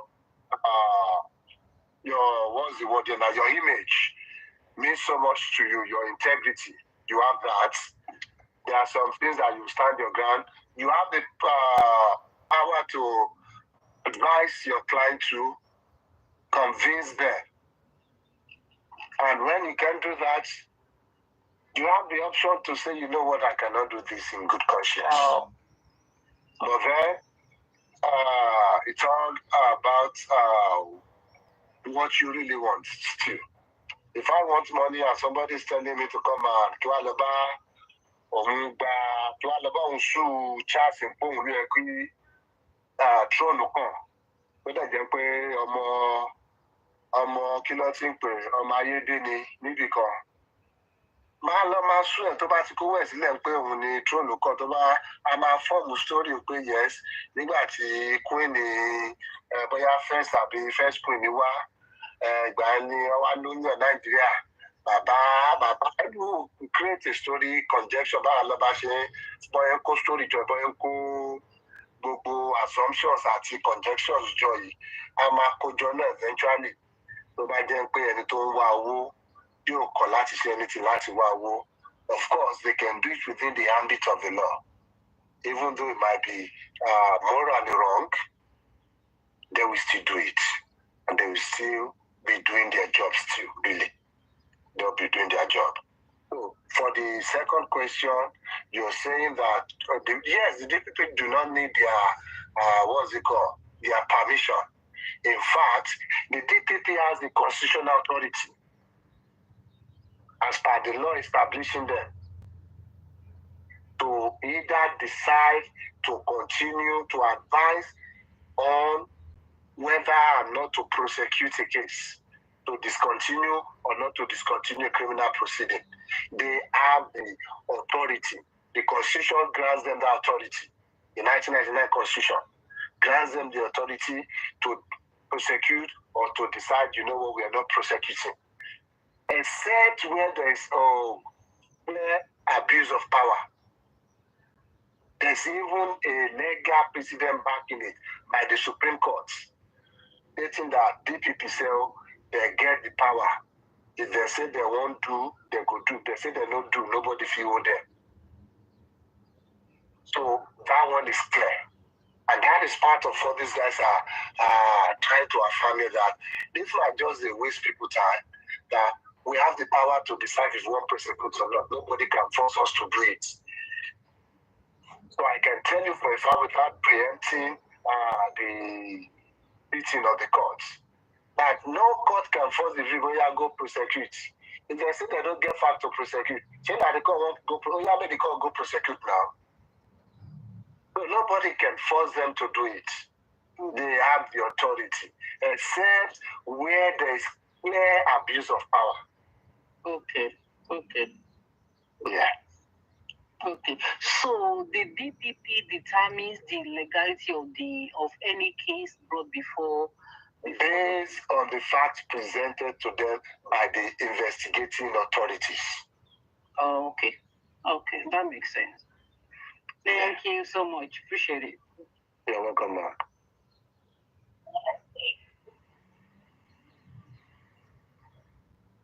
I'm sure the visitor to us to learn to Wọ́n ti sùn mí, wọ́n ti máa interject ìrẹsì sọ̀rọ̀. Wọ́n ti máa sọ mí náà ní. Question mi náà, part of my question náà ni Adéoyè àti bẹ̀rẹ̀ láti bẹ̀rẹ̀ pé ṣé Ṣàṣìtù lè sọ fún pé Jòsí nonsense ní kọ́tà fẹ́jọ́ fáwọn ọgbọ̀n kí he was hired, he was paid, so he has to do his job. So I guess that is what. So I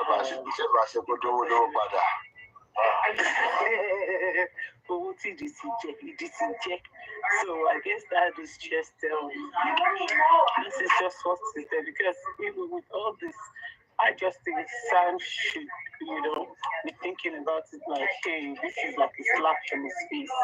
Hey, on a good day, this shouldn't be where because you are fine that. Oh, hey, he has to that. And I think Josie is doing it for the purpose of we'll try and be your Jew. That's why justice is for money. She's gone. Someone it was so beautiful. So I think that's because Ryan was there ranting this morning about that.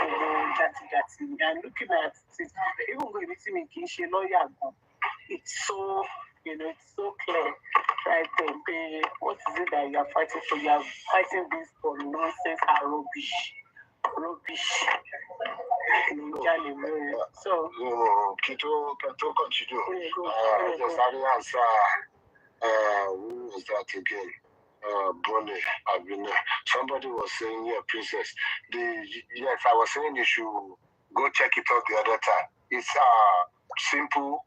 Yeah, they might look confusing. The charge is leave this guy, made him go. You don't have anything to hold him for now. I beg, let him go.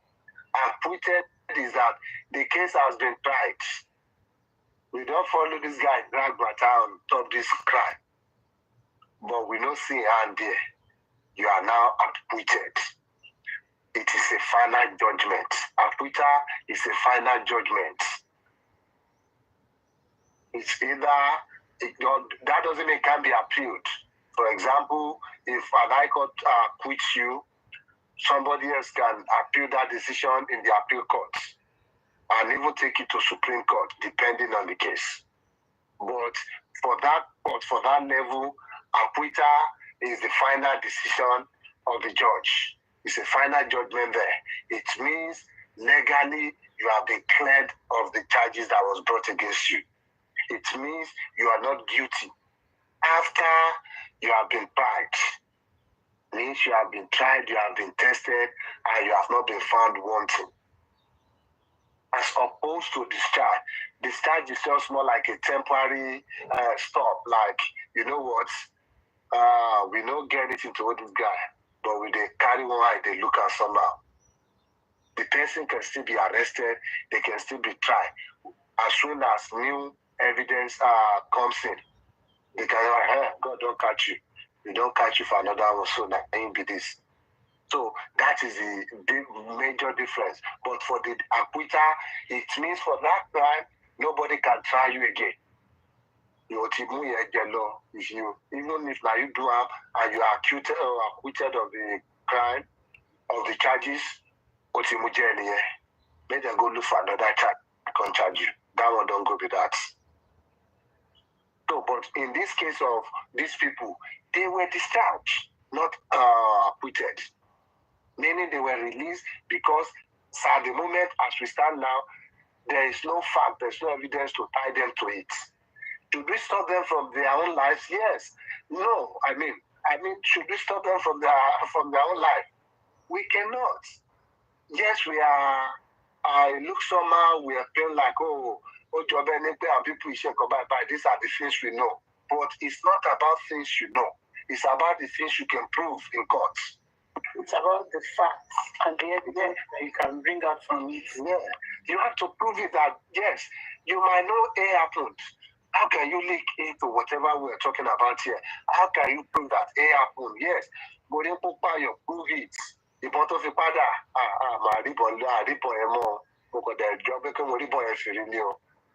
the case is going there. Also, case in Bologna. Níbo ló ti tó ti pa mo wà níwádìí báńkólì ni mo rí tó pa ń sàlẹ̀. Later on find out pé o jẹ́ yín ọkọ̀ tó máa ń lògò o lògò láàárọ̀ ọjọ́ yẹn nígbà tó wà báńkólì ẹ̀ wọ́n á jẹ́ kó pé báwo lè rí nǹkan tó ṣẹlẹ̀ ń ta bẹ́ẹ̀ on a good day o máa ń lògò láti rí nǹkan dáadáa. Case is about the train. With what you said, there was a case like that. Look, see, woman, that it was a murder case, maybe, and lórúkọ ìbí níbọn yẹn kó wá sọ pé àwọn oríṣẹ́ òun rí kan tó ṣẹlẹ̀ níjọ́ yẹn gangan, and they almost believe this woman until when somebody said pé obìnrin yìí máa ń lo ṣọ́ọ̀bù, and they now asked her, did you use your glasses? Ó ní no, ó lóun ò ní bọ̀ image tóun ò rí. So you saw an image, not that way. So yeah, there was you have to prove it, otherwise, see, why the burden of proof, especially for criminal use on the high side, is because even if it's a 0.0009% that an innocent person might go to prison for something they didn't do, we have to prevent it. That's why the burden of proof is high when it comes to criminal issue. You have to really prove that any illusion say, this is how it happened. Because Taba live there open there, T1 live there relaxed. It's easy for no palati who are lazy about it that they will only jagrija gondola boy jare or you're not money. Oko de leko jenny jagrija go come jenny ton payo. Your mail will be Latinati, more different continuation. That's why the burden of proof is very important. It's very sacrosanct. Yeah, totally so. Totally so. What's the question of course in February?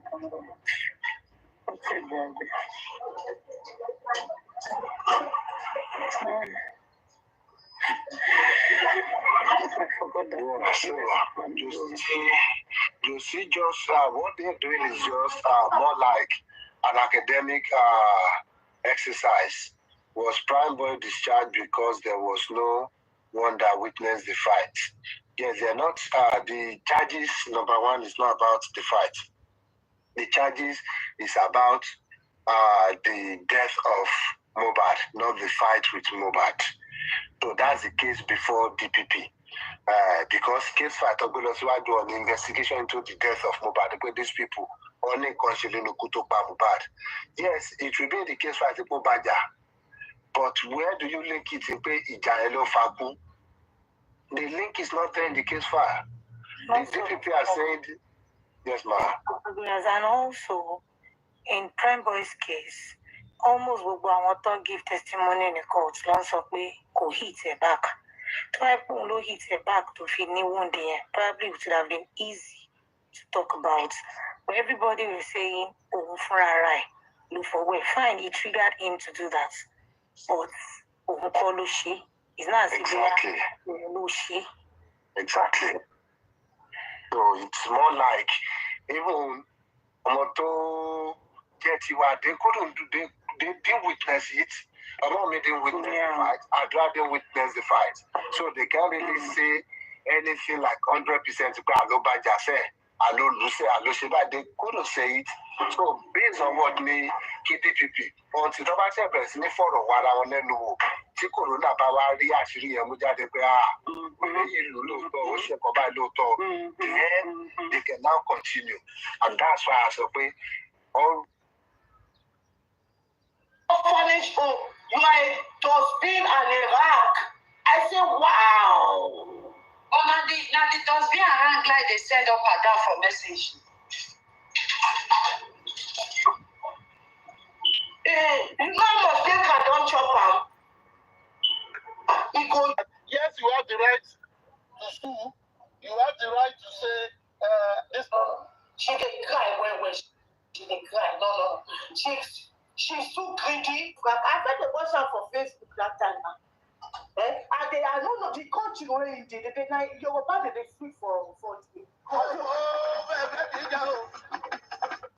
People have evidence to say the action the person took is illegal or is tantamount to.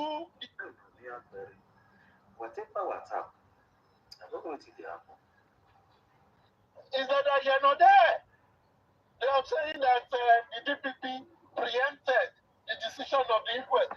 The DPP did not. The DPP has no business to rule